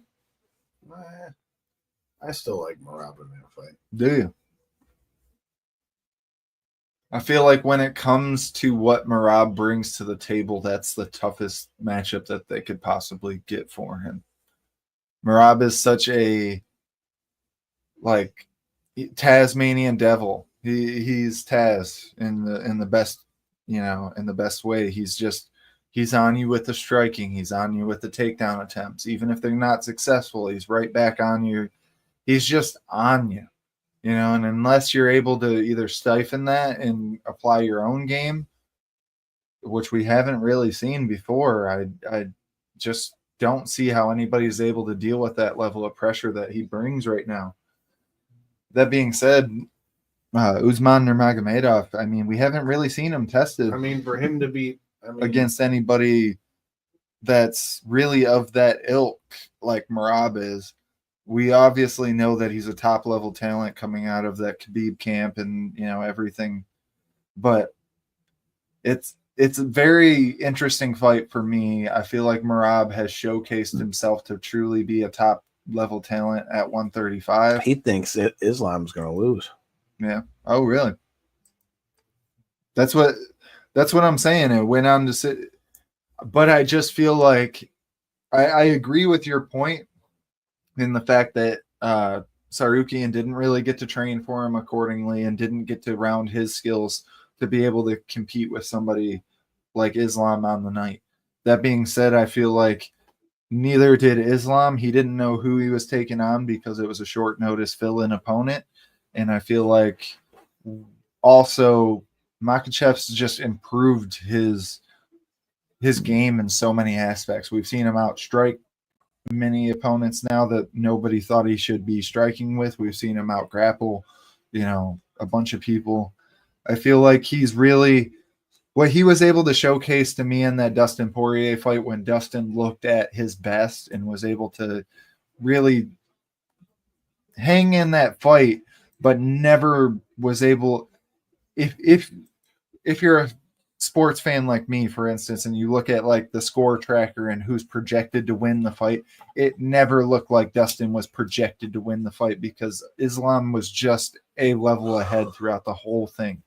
No matter how much of a Dustin fan I am and no matter how much success he had in that fight, I just feel like Islam really is just a next level opponent right now for all these guys. And Sarukian, maybe it's just the not quite as active or whatever the case being, but I haven't seen that same level of growth out of him, to be honest.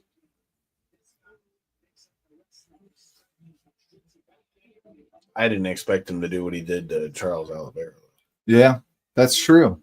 And maybe that's my ignorance because just because you're not active doesn't mean you're not getting Well, he better. wasn't active because he was suspended.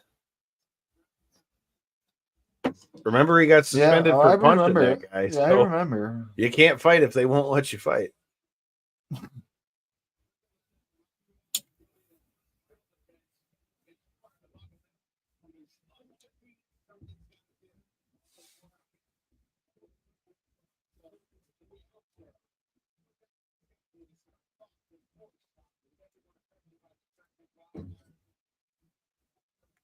Did they officially move this to Vegas yet, or is it still Not sure. Intuit Dome, Las Vegas, California? No way. Yeah, like they're saying on the broadcast, I know we might be a little bit behind or whatever the case being, but big shout out and big prayers for those guys in Las Vegas with everybody getting their houses burnt down LA. and stuff like that. It's LA is where it's all happening. Los Angeles. Sorry, I said Vegas, didn't I? Yep. Los Angeles, but yeah, you hate to see that kind of stuff. I know there's such a wide category of people that live out there, from wealthy to middle income to poor, and to see the amount of devastation that's being dealt over there, you just wish the best for those people. That's all I can really say on it. Yeah, I mean, so many of the homies live out there. Shout out to TK Trinidad, and I know our guy Bulletproof Troop was out there for a little bit. So shout out to everybody who's dealing with that stuff. Hopefully they can get this stuff taken care of soon. And for those that lost your houses, I'm sorry, and hopefully it'll be something that California will do something to take care of. Yeah, I've been hearing a lot of crazy shit too with the insurances canceling fire prevention and stuff in the last year and a half or whatever, and to see this big devastation after a couple of years past of also big forest fires and stuff in the California area and surrounding, it's like I say, you hate to see it. I don't know what they can necessarily do to curtail it or make it any better, and I don't want to get political or anything on this, but hopefully we can do better for the people of the area.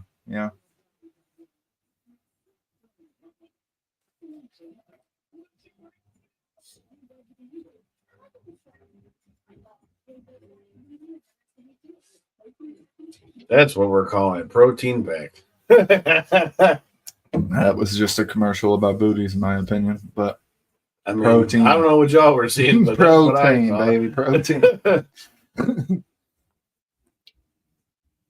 I love my old lady's protein. I know that much. Oh. That being said, what's your thoughts on this co-main event, Kyle? We're about to. I'm assuming they're probably doing walkouts right now because, like you said, we don't get to view those no more as paying consumers for ESPN Plus. Ponzinibbio's good, but this fight can really go either way. Yeah, I feel like Ponzinibbio's. He was one of those guys that unfortunately he had that big staph issue and lost, if I'm not mistaken, like 2 or 3 years of his prime. And I feel like those years were where he was that guy that could have been in title contention, could have been that guy. I remember there was a ton of the MMA Twitter guys that were talking about he was the next, he was the next guy at 170, and to ultimately see where his career's panned out, shout out to him for being on the, I believe it's the Spanish broadcast side, and still being an active fighter now for a couple of years. Big stuff for him. But that being said, co-main event, they're definitely still putting him in there in big fights. So we'll see if he's able to get it done. Right in that ear. I like Ponzinibbio still in this one, but we'll see.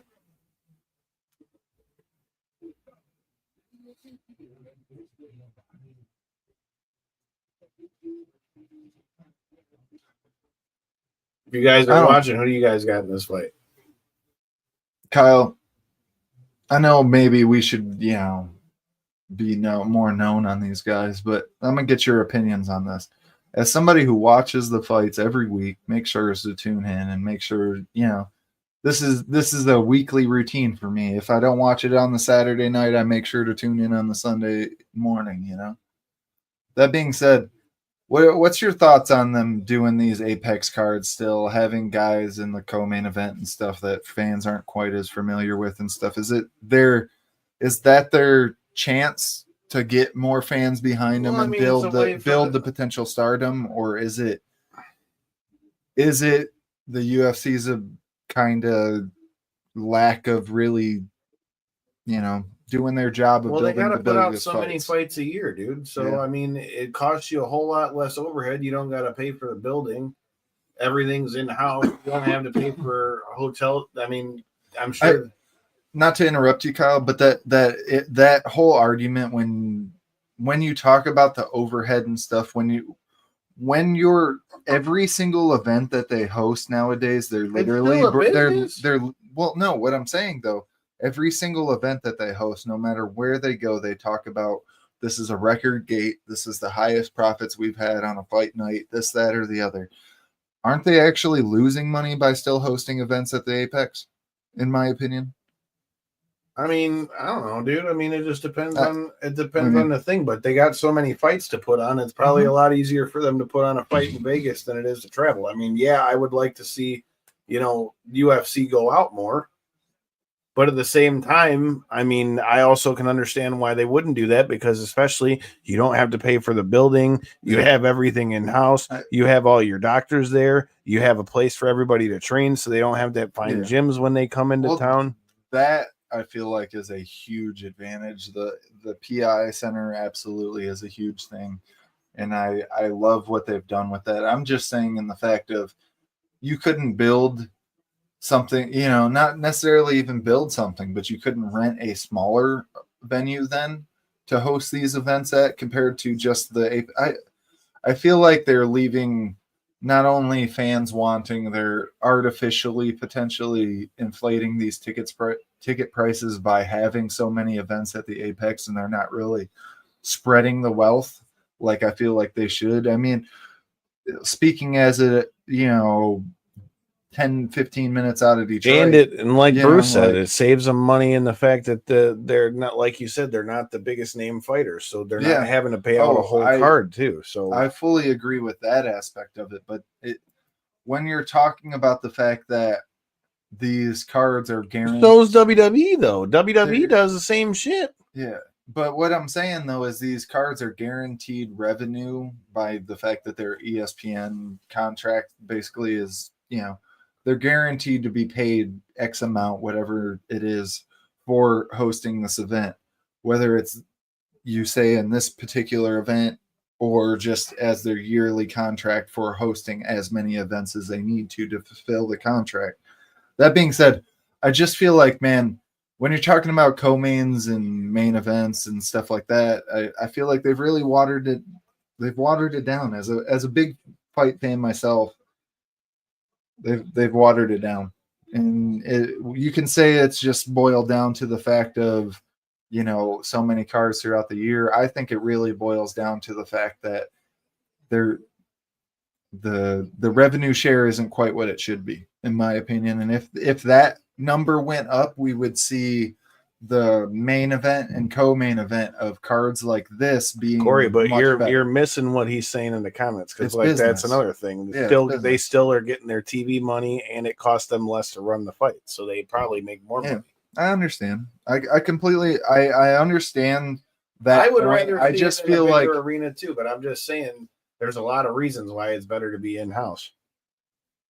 Well, I'm not even talking in house at this point. I'm talking like the fights, as who we see compete. I feel like a lot of these guys that are at the upper echelon or the top 5, top 10 of the division and stuff. I mean, look at this fight night in particular. I don't think there's a single competition between two both ranked top 10 opponents. You know what I'm saying? So I feel like there's room for improvement is basically what I'm trying to get at. And I feel like whenever they feel they leave the apex and the comfort of home, essentially, there's more pressure to actually deliver. And I hope we see more of that coming into 2025.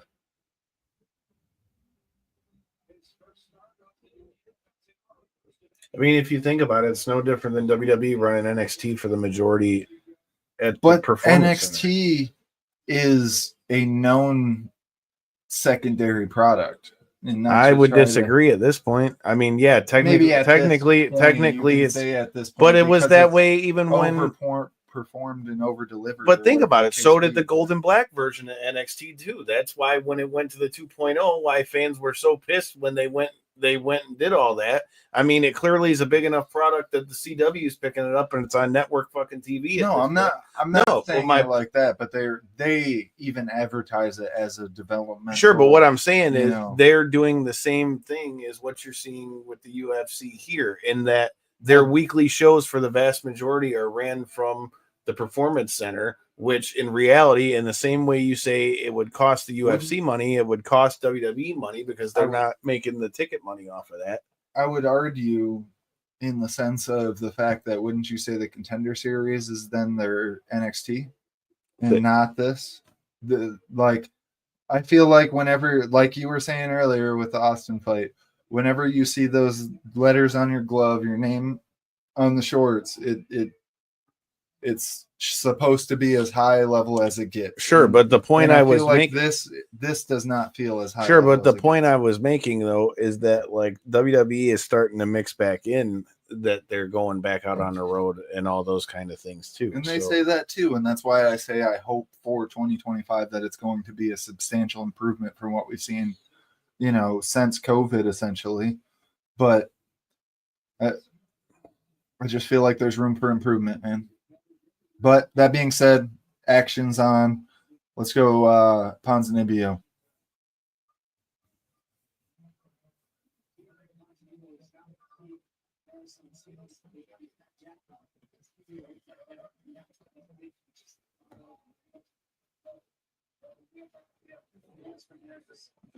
And to your point, Bruce, with this being like the local pro hockey, they don't advertise this as local level. This is, like I said, this is supposed to be as high as it gets. I mean, Mackenzie Dern and Hebos are both very high up in the ranking. Yeah. But big shot. I don't know if you're playing devil's advocate on me or if this is how you actually feel, Kyle, or whatever the case be in here. But I just feel like there's so much room for improvement with what they do with these Apex cards, and the fact that just a couple years ago, before, look 2019 era, when I was probably at my biggest level of fandom and stuff, they were doing a really good job of fulfilling cards all over the country. Yeah, but that was also before COVID, and people learned that having their own spot, they could cut a lot of their own overhead and not have to pay to fly people. But I think that whole argument is null and void when you talk about the fact that every single possible place they go to, they talk about it's a record that they've never But again, I go back to the coming. same point I made before, though. So does WWE, but yet they still run NXT for the vast majority out of the fucking Performance Center, where you're giving the tickets to those. And yet again, maybe that artificially inflates the ticket price for these other events when they do travel, because of the fact that now fans feel starved because they don't have the opportunity to maybe travel to, say, Philadelphia or Kansas City or some random city that maybe doesn't get the amount of love that they should from, a Detroit. And that's another good point. There's a reason why these are called fight nights. They're supposed to be a lower level than those, dude. That's why they call them what they are. They're supposed to be a lower level. Yeah. But you can't say that the fight night that's coming up in 3 weeks or whatever. Sure, there's always an exception to the rule, but what I'm saying is 5 years ago, that was the standard, was the fight nights in Washington or whatever, where everybody's saying that fight. I get it. That fight night's so cool because people want to see if Song Yadong can get the victory over Henry Cejudo in the main event. But I still feel like a lot of that has to do with COVID and realizing that you can do things under your own head and we're overhead. Also now 3.5, almost 4 years. Doesn't matter. I mean, it still doesn't mean that you didn't figure out that you could save yourself some money and make more money doing it that way. But let's be honest. When I'm saying the fact that they're making more money for everywhere they go than they ever have, and they literally. But again, remember, we're comparing this to WWE. They're both under the same company, and both companies are doing the same shit. So, still doesn't make it correct. I mean, I would rather them be in bigger arenas too, but it's not even bigger arenas. I also understand venues, but I also understand what Bruce is saying too. I mean, there is a point to that. The fight nights have always been, a step below. Okay, so what? Now we're 3-tiering it, where there's UFC Fight Night, Apex, UFC Fight Night, Seattle, but there's and the then pay-per-views, which are numbered, like what he's saying. There's UFC 303. No, I completely agree with then the got fact that UFC Fight Night, and then there's the contender pay-per-views have always been a step above. I completely and 110% agree with that fact. I'm just saying, I feel like the quality of fight nights has slightly diminished. That being said, I'm talking shit, and Ponzinibbio's getting his ass beat. He got hit in the back of the head, though. Look at his back of his head bleeding. That being said, it didn't look like it was targeted. It looked like it doesn't matter. It means you still hit him hard enough to make the back of his head bleed. Yeah. Let me tell you, getting hit in the back of the head's not fun. Oh, they're knocked down. See? Yeah. I mean, yet again, I don't disagree. I just feel like it boils down to either. Oh, the leg kick took his legs out. Oh, man. Oh, that was the end of the round? First round. All right. I thought they stopped that for a second. I'm like, damn, that sucks. Yeah.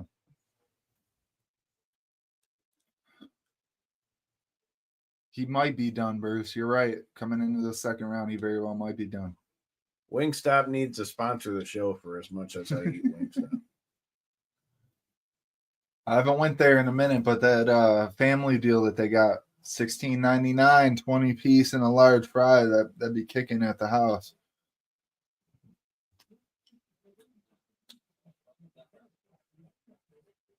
All right. I don't know. I think that first round goes to Carlston Harris on this one, man. I would say so. I don't know if it's a 10-8, but he's definitely got 10-9. Yeah.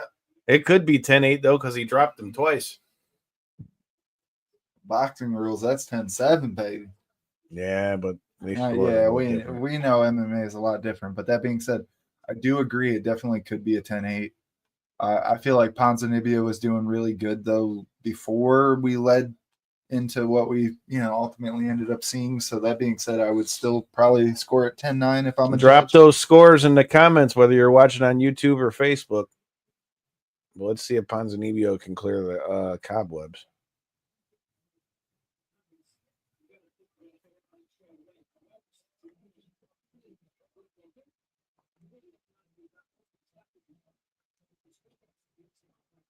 Definitely don't want to put yourself in any more dangerous positions if you're Ponzinibbio, man. But he's got to do something to get this round back, though.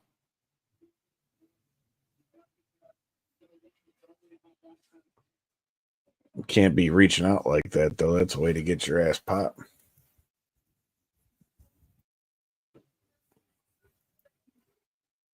If you're in Ponzinibbio's corner, what are you telling him for some advice right now? He's got to get in closer and let his hands go. And I think keeping that jab in front, keeping that jab out there is really important.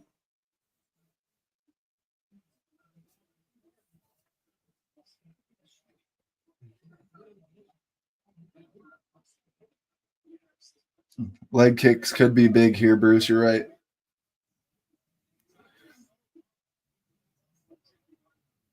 I think Ponzinibbio is having a hard time finding his range.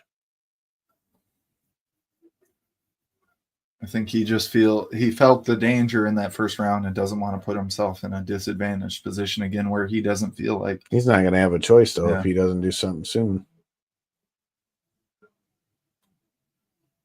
Good jab though. He's got who's bleeding like that? Carlston's mouth's bleeding hard. Oh, big shot.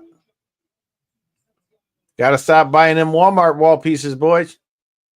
Walmart mouthpieces. Oh. Can't be getting the boil ones. You got to get you a good one.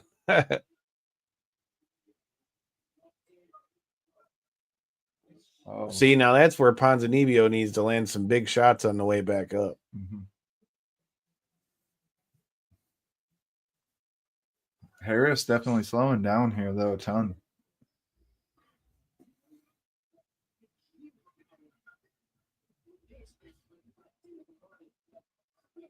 The more Ponzinibbio gets that rhythm down, dude, he's going to start slinging some bombs at Harris here in a second.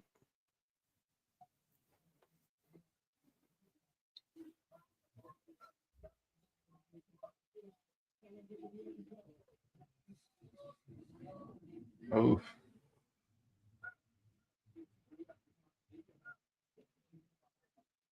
Oh. I don't know how hurt he was on that one, though.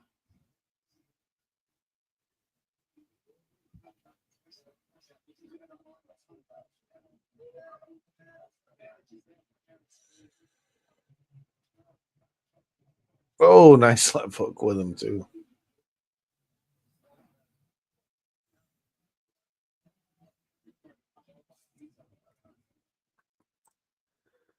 Yeah, I mean, there ain't no arguing who's winning this fight, but I think Ponzinibbio's landing better shots this round, though.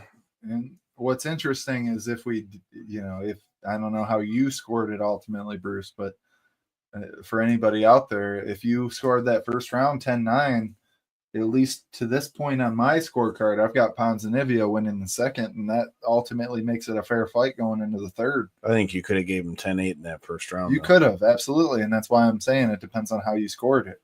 Yeah.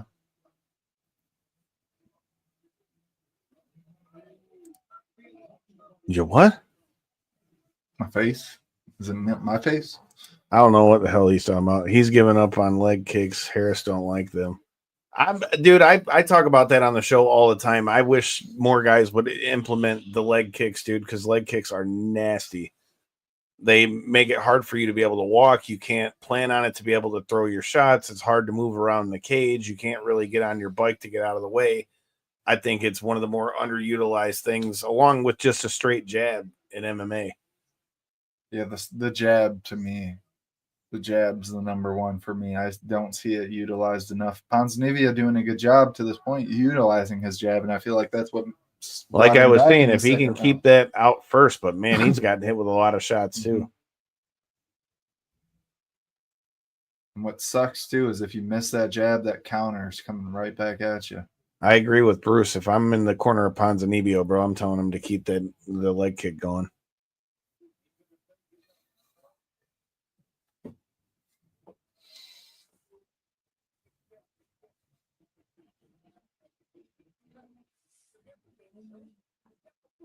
Yeah, this one's only going to be 3 rounds, too. I'd definitely be telling him to throw more leg kicks, too, Bruce. Like I said, though, if I'm a judge, personally, I thought that first round, even with the knockdowns, I felt like Ponzinibbio did enough throughout the early bit to keep it a 10-9. And with that second round, I feel like Ponzinibbio won that. So in my eyes, here we are, round 3. Who wins it? And Carlston Harris is looking a little beat up here in the corner. I mean, so did Kopilov, and he slept Chris Curtis, though. I'm not saying it's over. I'm not. By no means am I saying it's over. I'm just saying what I'm seeing on the screen right now.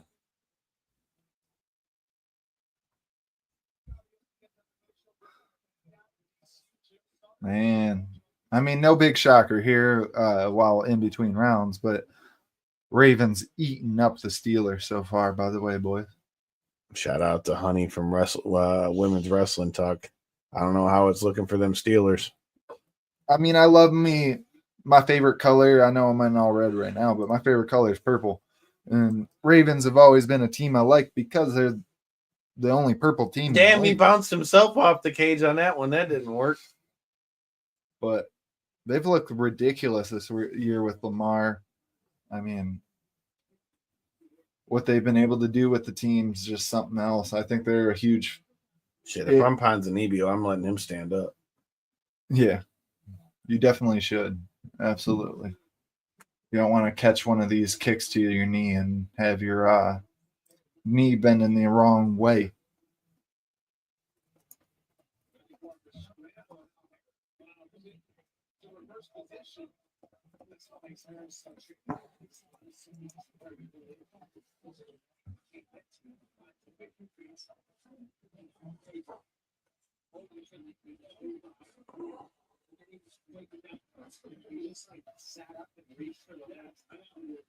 Like I said, I want to see if I'm in Ponzinibbio's corner. I'm telling him to keep that jab in his face on the way in.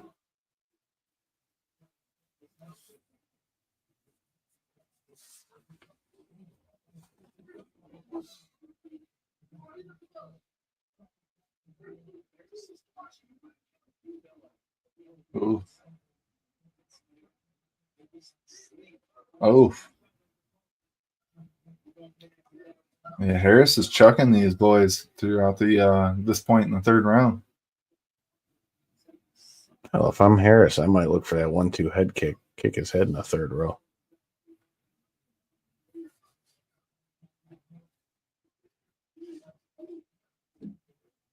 Because he's holding his hands low.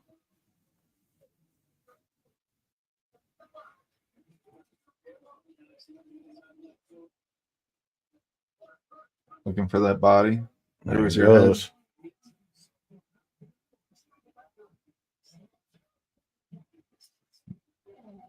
Both guys quite seem to be working out of range to this point.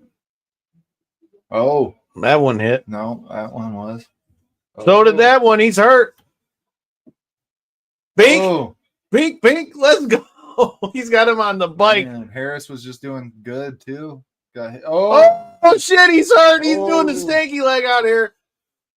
oh, Oh shit, he's going out. man.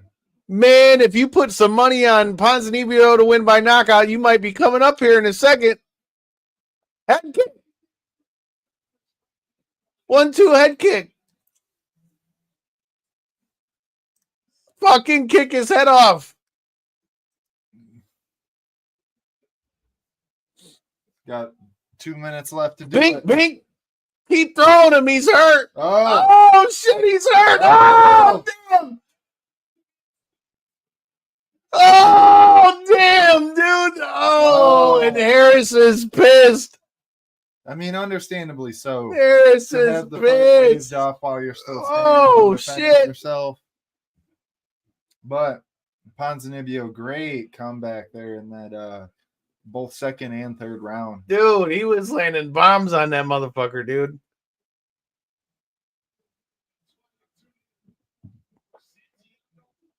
Man, like I said, if you bet on him to win by knockout, those were good odds. Win you some money right quick.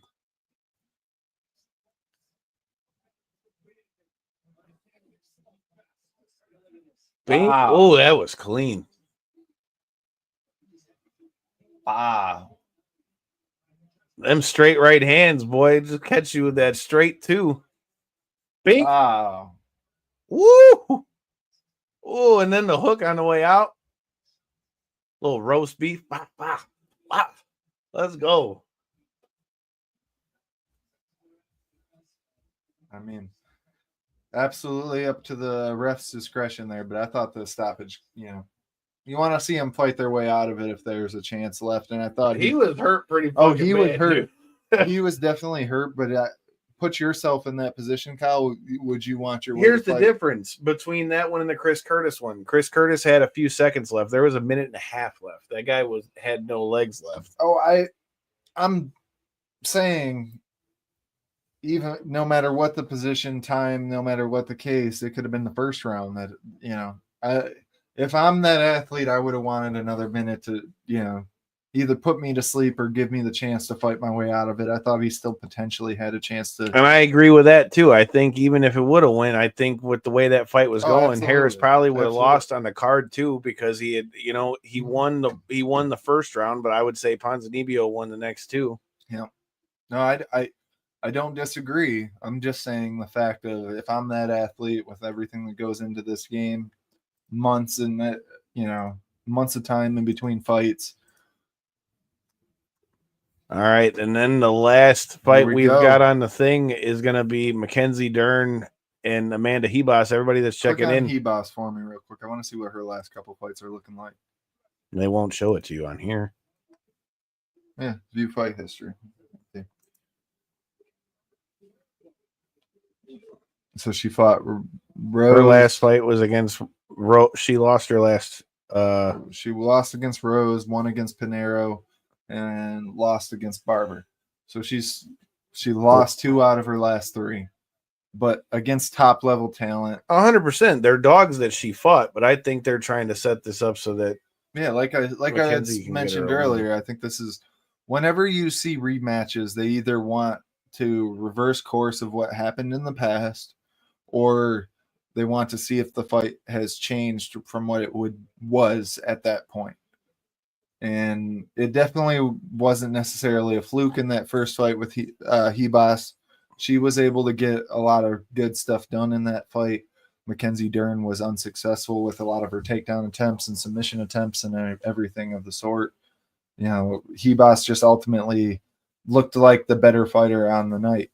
And like I say, whenever they make these rematches, either they want to reverse course or they think that, maybe that's not how the fight should have played out. And with that being the case, man, Hebos losing 2 out of her last 3, I definitely think they're leaning towards let's see if Mackenzie Dern can get this one done and continue her ascension towards the top. But I feel like Hebos she's one of those athletes that's just super dangerous depending on the night, depending on who she's fighting against and how successful she is with her game plan, really. dudes are going to be hurting tomorrow. Oh, yeah.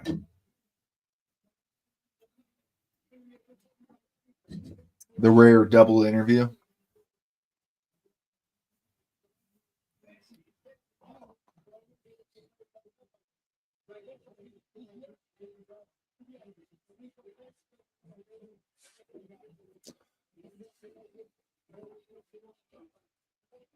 By the way, another tutty for Baltimore.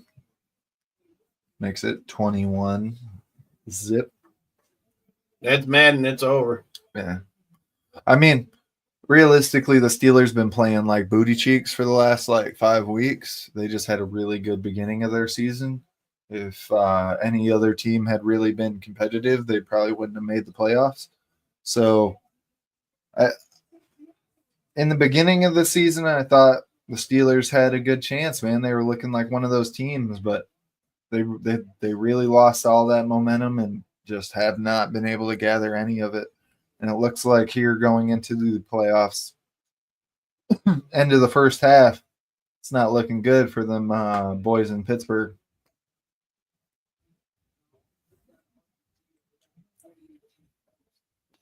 All right, 1 fight left. Let's get it. For those of you guys who are joining the stream, make sure you hit the subscribe button if you're watching on YouTube, follow button if you're watching on Facebook. Let us know in the comments who you got, Mackenzie Dern, Amanda Hebos.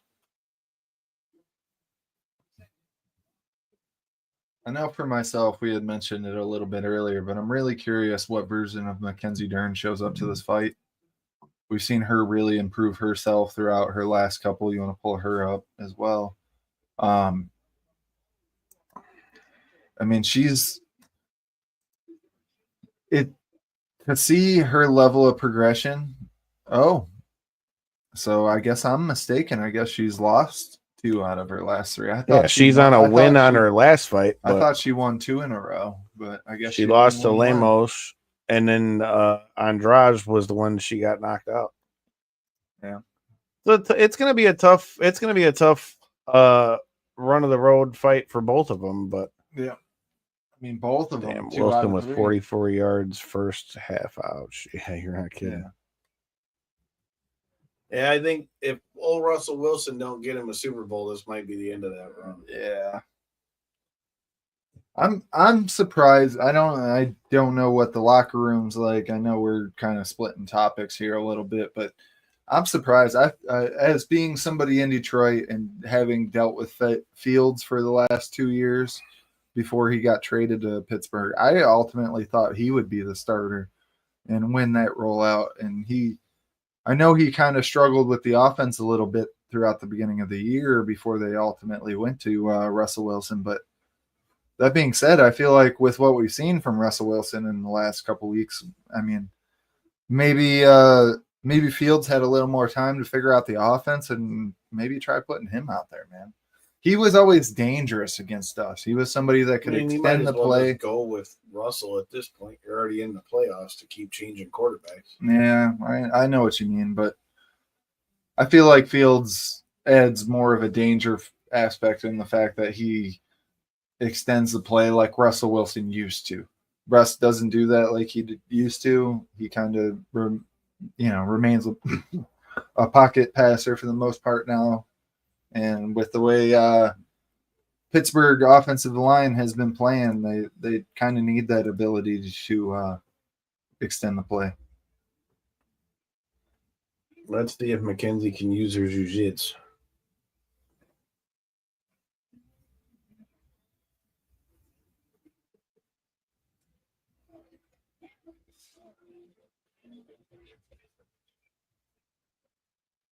See, I don't know who I root for in this. I'm a fan of both of the ladies competing tonight in the main event.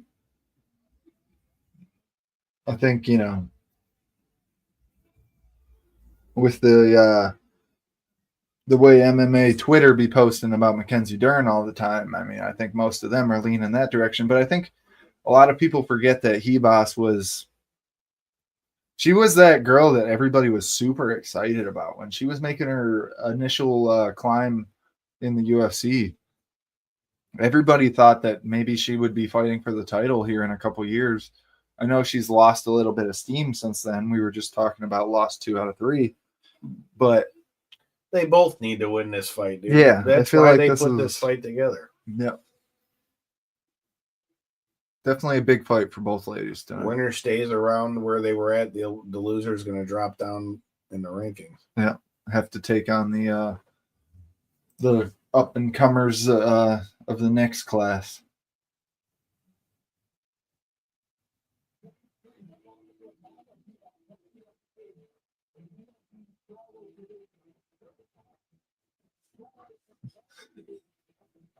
I don't know who's ranked higher or whatever. I haven't caught that so far, but to have a victory over somebody and still have to walk out first in the blue corner, wild.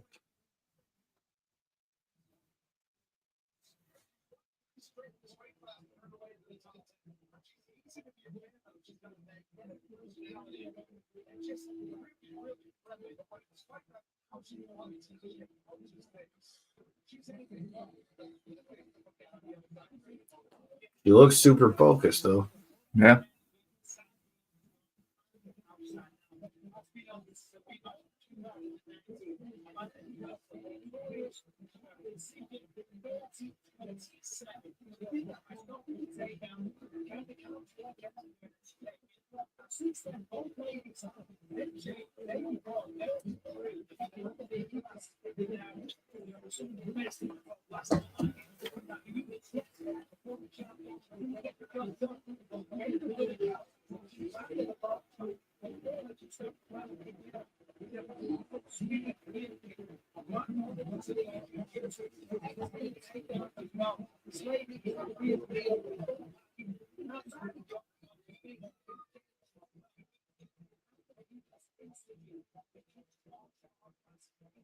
Fired up. They're hype out here. Well, I'm going to use this minute to take a bathroom break. BRB.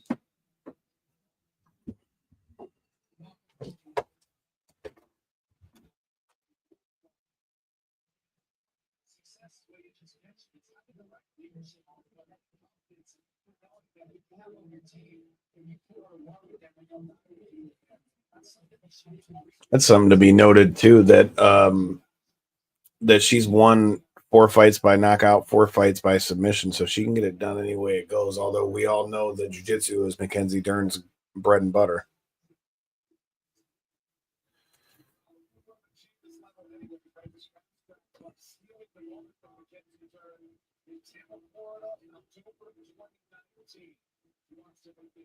Damn, that fight was 5 years ago already?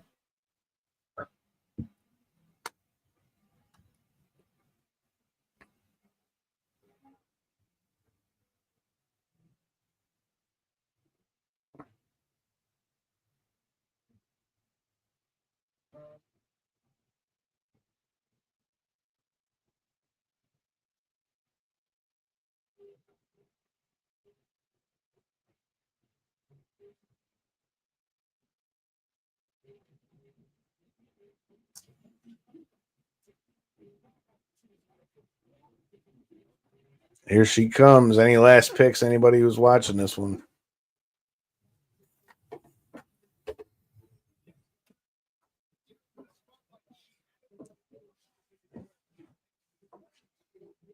Here she is, everybody's favorite, Mackenzie Dern. Can't lie, one of mine too.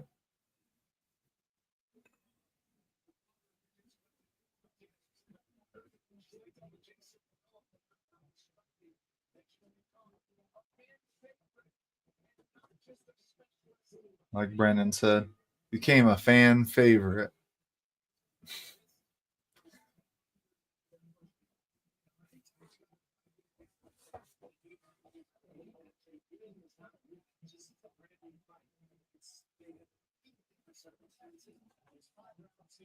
Wow. My does time fly. That fight was 5 years ago. I was talking about that. Yeah. Wow.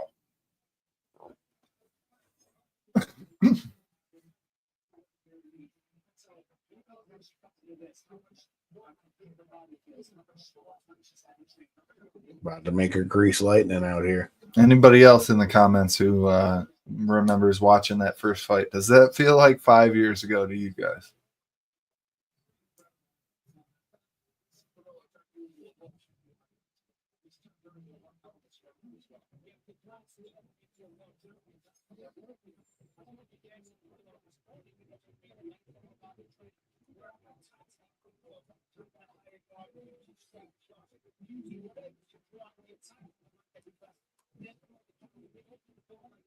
What do you think we see out of this? You think we see a sub either way? You think we see a KO either way? You think 5? All 5, huh?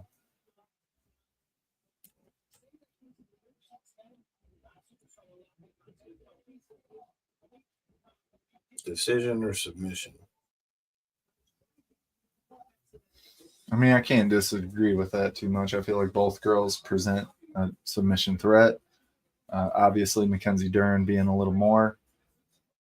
I feel like really, in my eyes, what this fight boils down to is how has Mackenzie Dern continued to round out her striking abilities? Has she gotten better? Putting Perillo back in her corner helps. Oh, absolutely, and that's why I mentioned that. Is I feel like what I had said before, where maybe she allowed some of her skills to not continue to get more developed and maybe even degress a little bit. Where now she's back to where what was making her better to begin with, and I'm really curious to see if that striking ability changes the outcome in this fight.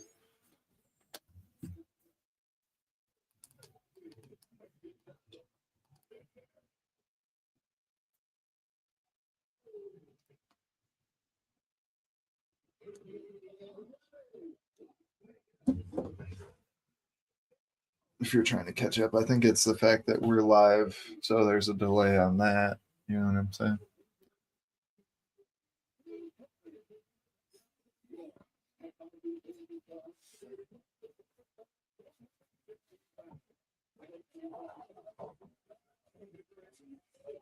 I don't know why the fuck it's on in the other room. I shut it off.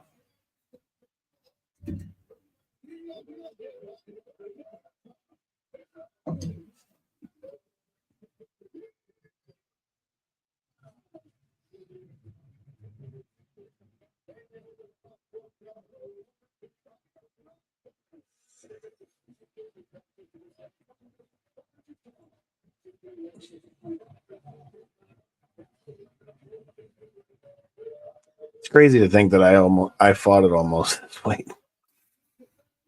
Fought at 120, 125, 135, 145. Yeah, you were a young man at that time, though. I ain't never making that weight again. Yeah.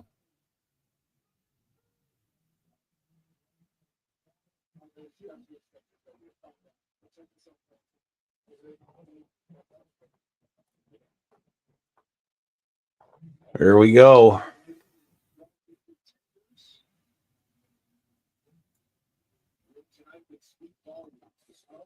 Main event time. Anybody still watching along with us? Put your picks in the comments.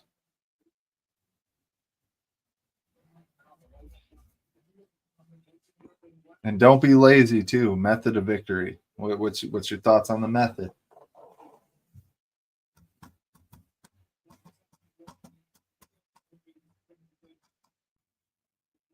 I like the leg kick.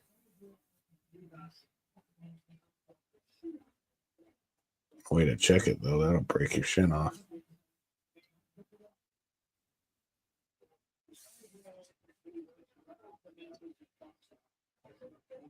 I'd like to see both women put some hands in front of those kicks. Yeah. I think they're both using them as range finders to this point. Oh, a couple big shots from Mackenzie.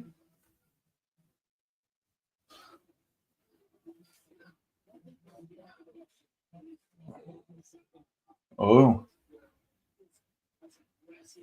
To your point there, Kyle. Throw them like naked leg kicks, and sometimes you get ate up for it.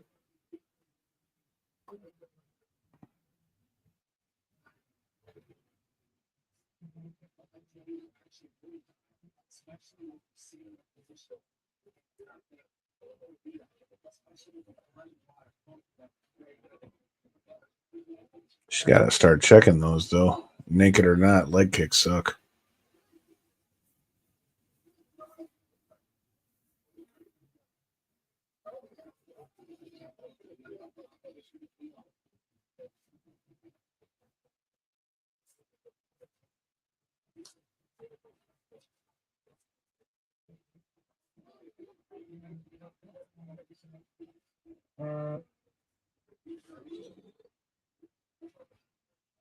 Mackenzie's doing a better job of keeping her hands moving, but it's like they're both going in spurts right now. So it could be just whoever can get the timing down on these spurts.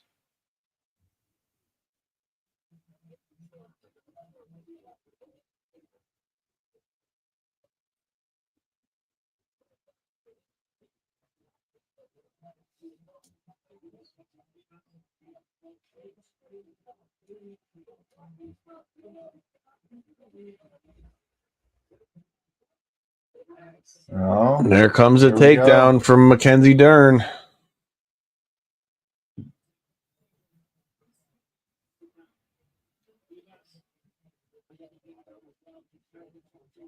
See what she can do on the ground here. We all know that that's her bread and butter. It's got to be able to posture up and crack the guard here.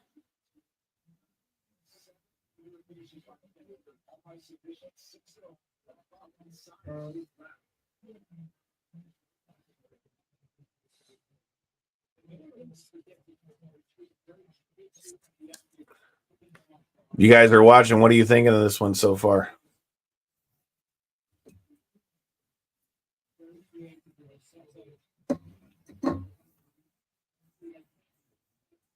Kenzie's not really doing a whole lot to land a lot of shots. He-Boss is doing a good job of keeping her close to her. Yeah, but the fact that they were pretty equal throughout the opening part of the first round, and Mackenzie being on top now with 1:30 left. If she's able to end this round here, that's definitely a darn round, in my opinion.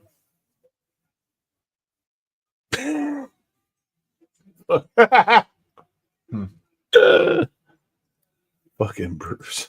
Hard to watch the fight when they make you look at Dern's ass. I mean, the camera, I mean, camera work. Yeah. You got to show the fans what they want, right? A little jiggle here and there, nothing wrong with it.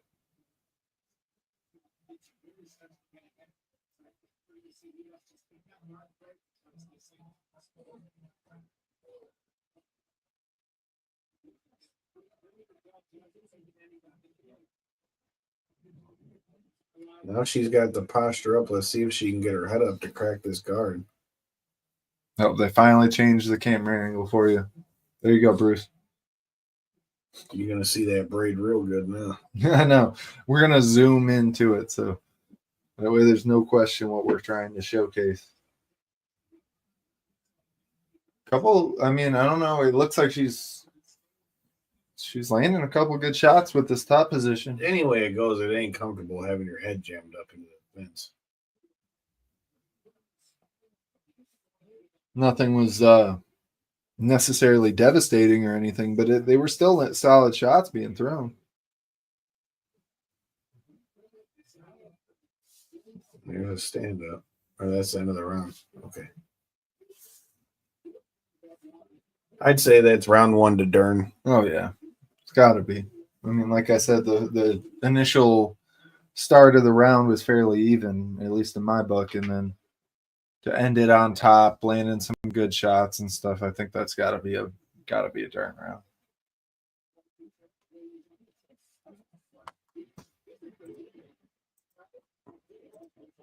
Ooh. Pizza Hut's got the stuffed crust back. Never been a stuffed crust guy. Oh, what? I don't like the cheese. You don't like cheese sticks? Never have liked cheese sticks.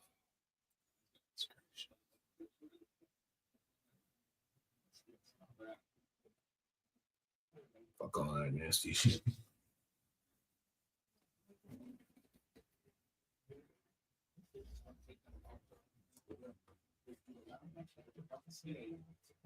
Here we go, round 2. Let's see if Mackenzie Dern can continue that that momentum in her favor, or if Hebos can get a little more active, like she looks like she's trying to. Nice job. Because Hebos got a judo black belt, if I'm not mistaken.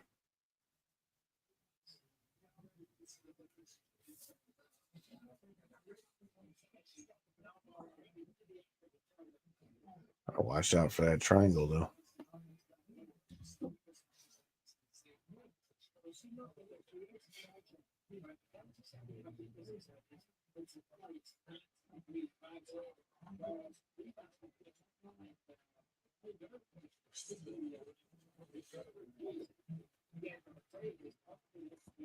No, I don't like stuffed crust, Bruce. I don't like stuffed crust. The crust is great. I love crust, but I don't like stuffed crust. I also disagree on the thin crust. Not the move. Not enough pizza for me to be paying for a pizza. You know what I'm saying? I like just the regular old crust. I'm straight with just regular crust.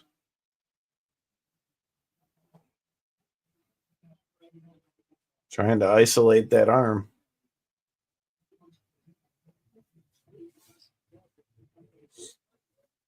Trying to get that other arm out of there.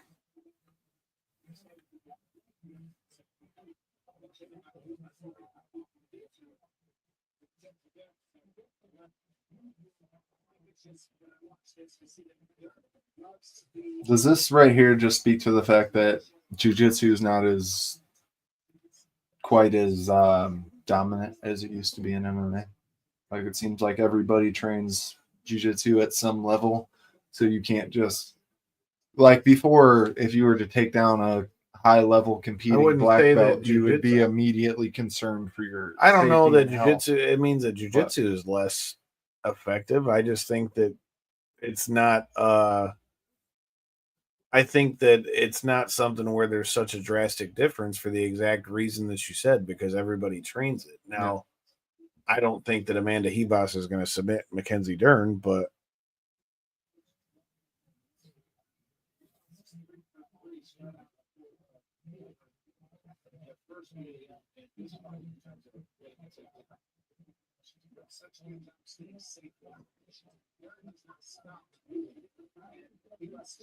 Bruce says there's a lot of headbutts. Yeah. I mean, whenever you see that top level position like that, they use their head position to kind of stretch their opponent out a little bit, make them feel uncomfortable while they're in that top position. I think it's less of a headbutt and more of just a making them feel uncomfortable. Yeah.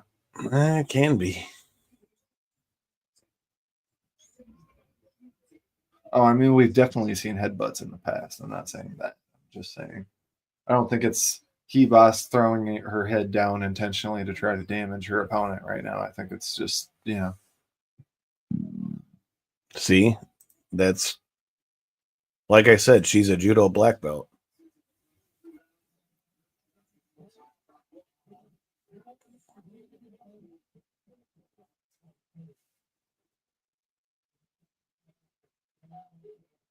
Oh, Omoplata. I might have talked that shit, and here we go. We're going to see how flexible her shoulder is in a second if she can scoot her ass out and get her hips flat.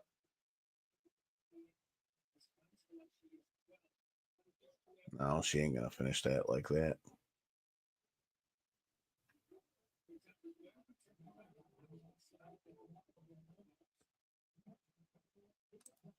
She was definitely going omoplata. If she kicks up hard, she could still try to do it, but she's got the arm kind of crucifix, sort of. Oh, that's not a good one for the shoulders. I don't know what that is. I ain't never seen that. But Well, she was going for an omoplata. oh, I know, but I'm saying what she just had wasn't.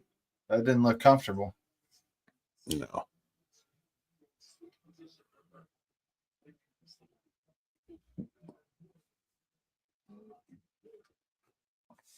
Even though Dern was able to end this round with a submission attempt, pose a little danger and stuff, I think that ultimately that's a Hebos round. I don't know, man. I could see that going to Dern too, though, because Hebos didn't really do anything when she was on top. Yeah. She didn't land a lot of damage. She didn't go for any submissions. She didn't pass her guard or anything.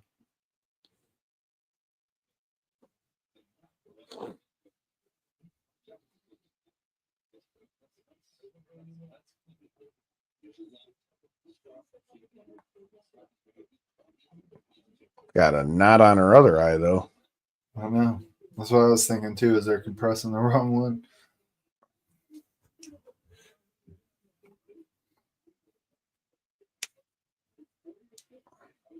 That's what I was just saying.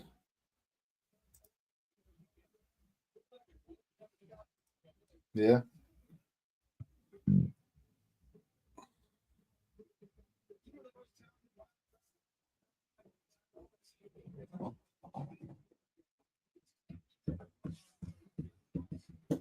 There we go, round 3.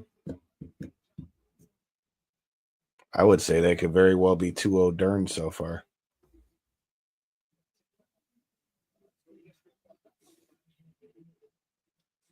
I feel like it's got to be 1-1 myself.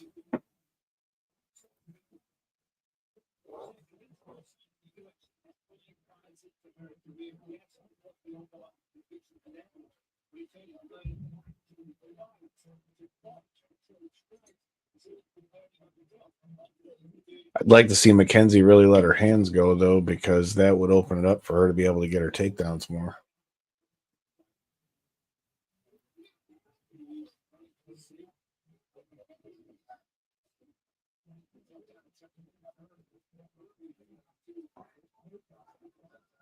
Especially with that eye being swollen up like that.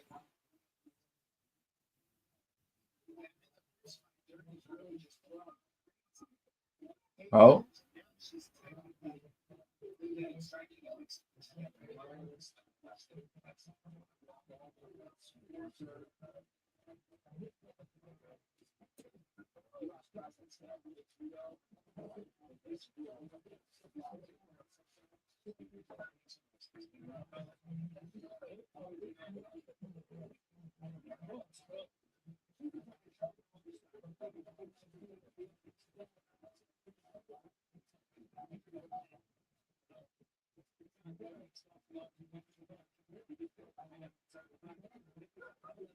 Oh, nice throw from Hebos.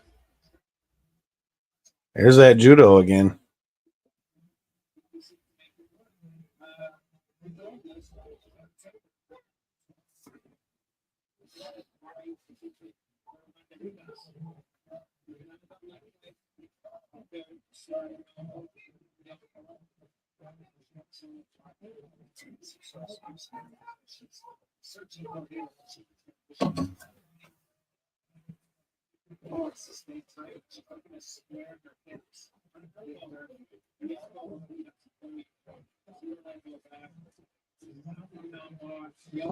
See how busy Hebos can get on top.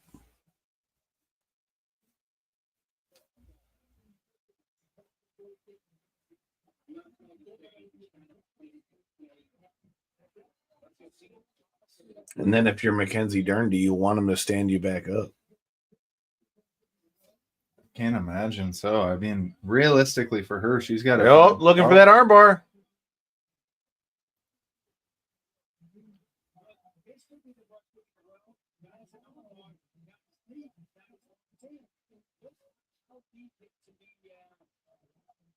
Yeah, this is a bad spot for him. If Mackenzie Dern can go belly down like that, man, it's nasty.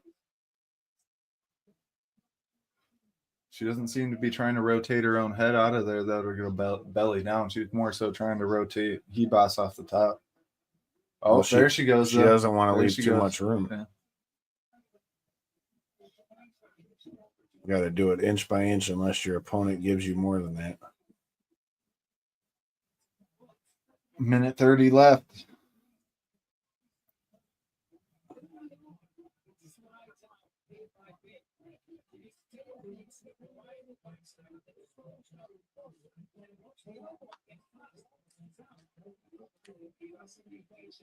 Only thing with this is it also wears the legs of Dern out too. She doesn't seem to be forcing it too much. I agree with what you're saying. Uh-oh. Now she needs to come up and sit back, or she needs to go hips down and belly down to finish that.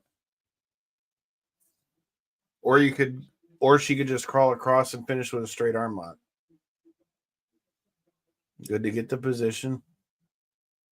Got to do something left with 50 seconds to secure that round, in my opinion.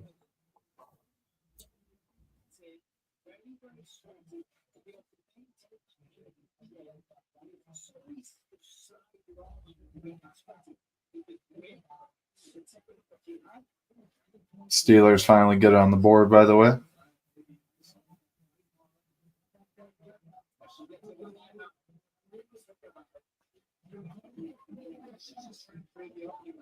Big stuff from Mackenzie Dern here. Not necessarily landing a ton of shots, but to be able to end this round. Armbar.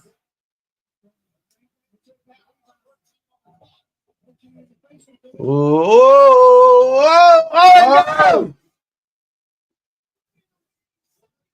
Like I said, you don't want to fuck around with Mackenzie Dern in that jiu-jitsu. What I tell you, bro. Can't play with that. And that's a bad loss for Amanda Hebos. Yeah.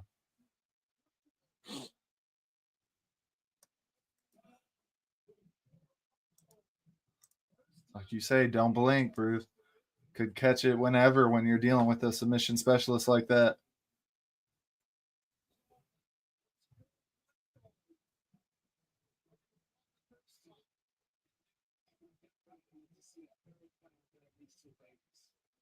Uh-oh, they're calling for the rubber match. Oh, shoot. I mean, I can't say I disagree. It's got to suck to have your, win basically reversed like that. I mean, but it was a clean submission there at the end of the third round. Even if it wasn't a main event, it would have counted,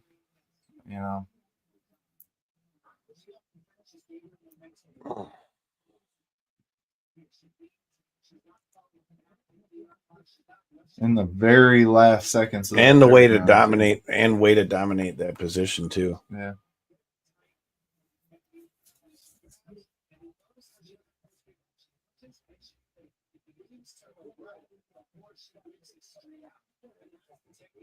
Once you get that arm was extended. Already, yeah.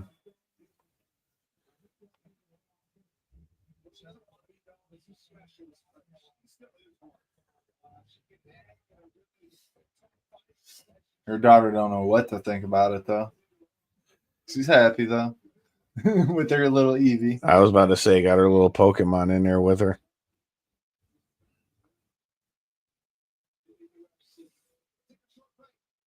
Big win for Mackenzie Dern. That's going to about wrap it up for us as well. Make sure you check us out every Tuesday and Thursday, 9 p.m. Eastern. Still not sure what we got coming this Tuesday. I can tell you this Thursday, we're going to be joined by our guy, Chris Kohlenberg of RPW.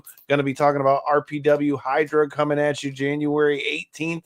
If you guys are new here, make sure you go back and check out the show that we just had with Masada on Thursday. And It's getting close to fight night. We've got February 1st. We'll be back on commentary for Legends of Combat. You've got two-piece promotions will be going down February 8th.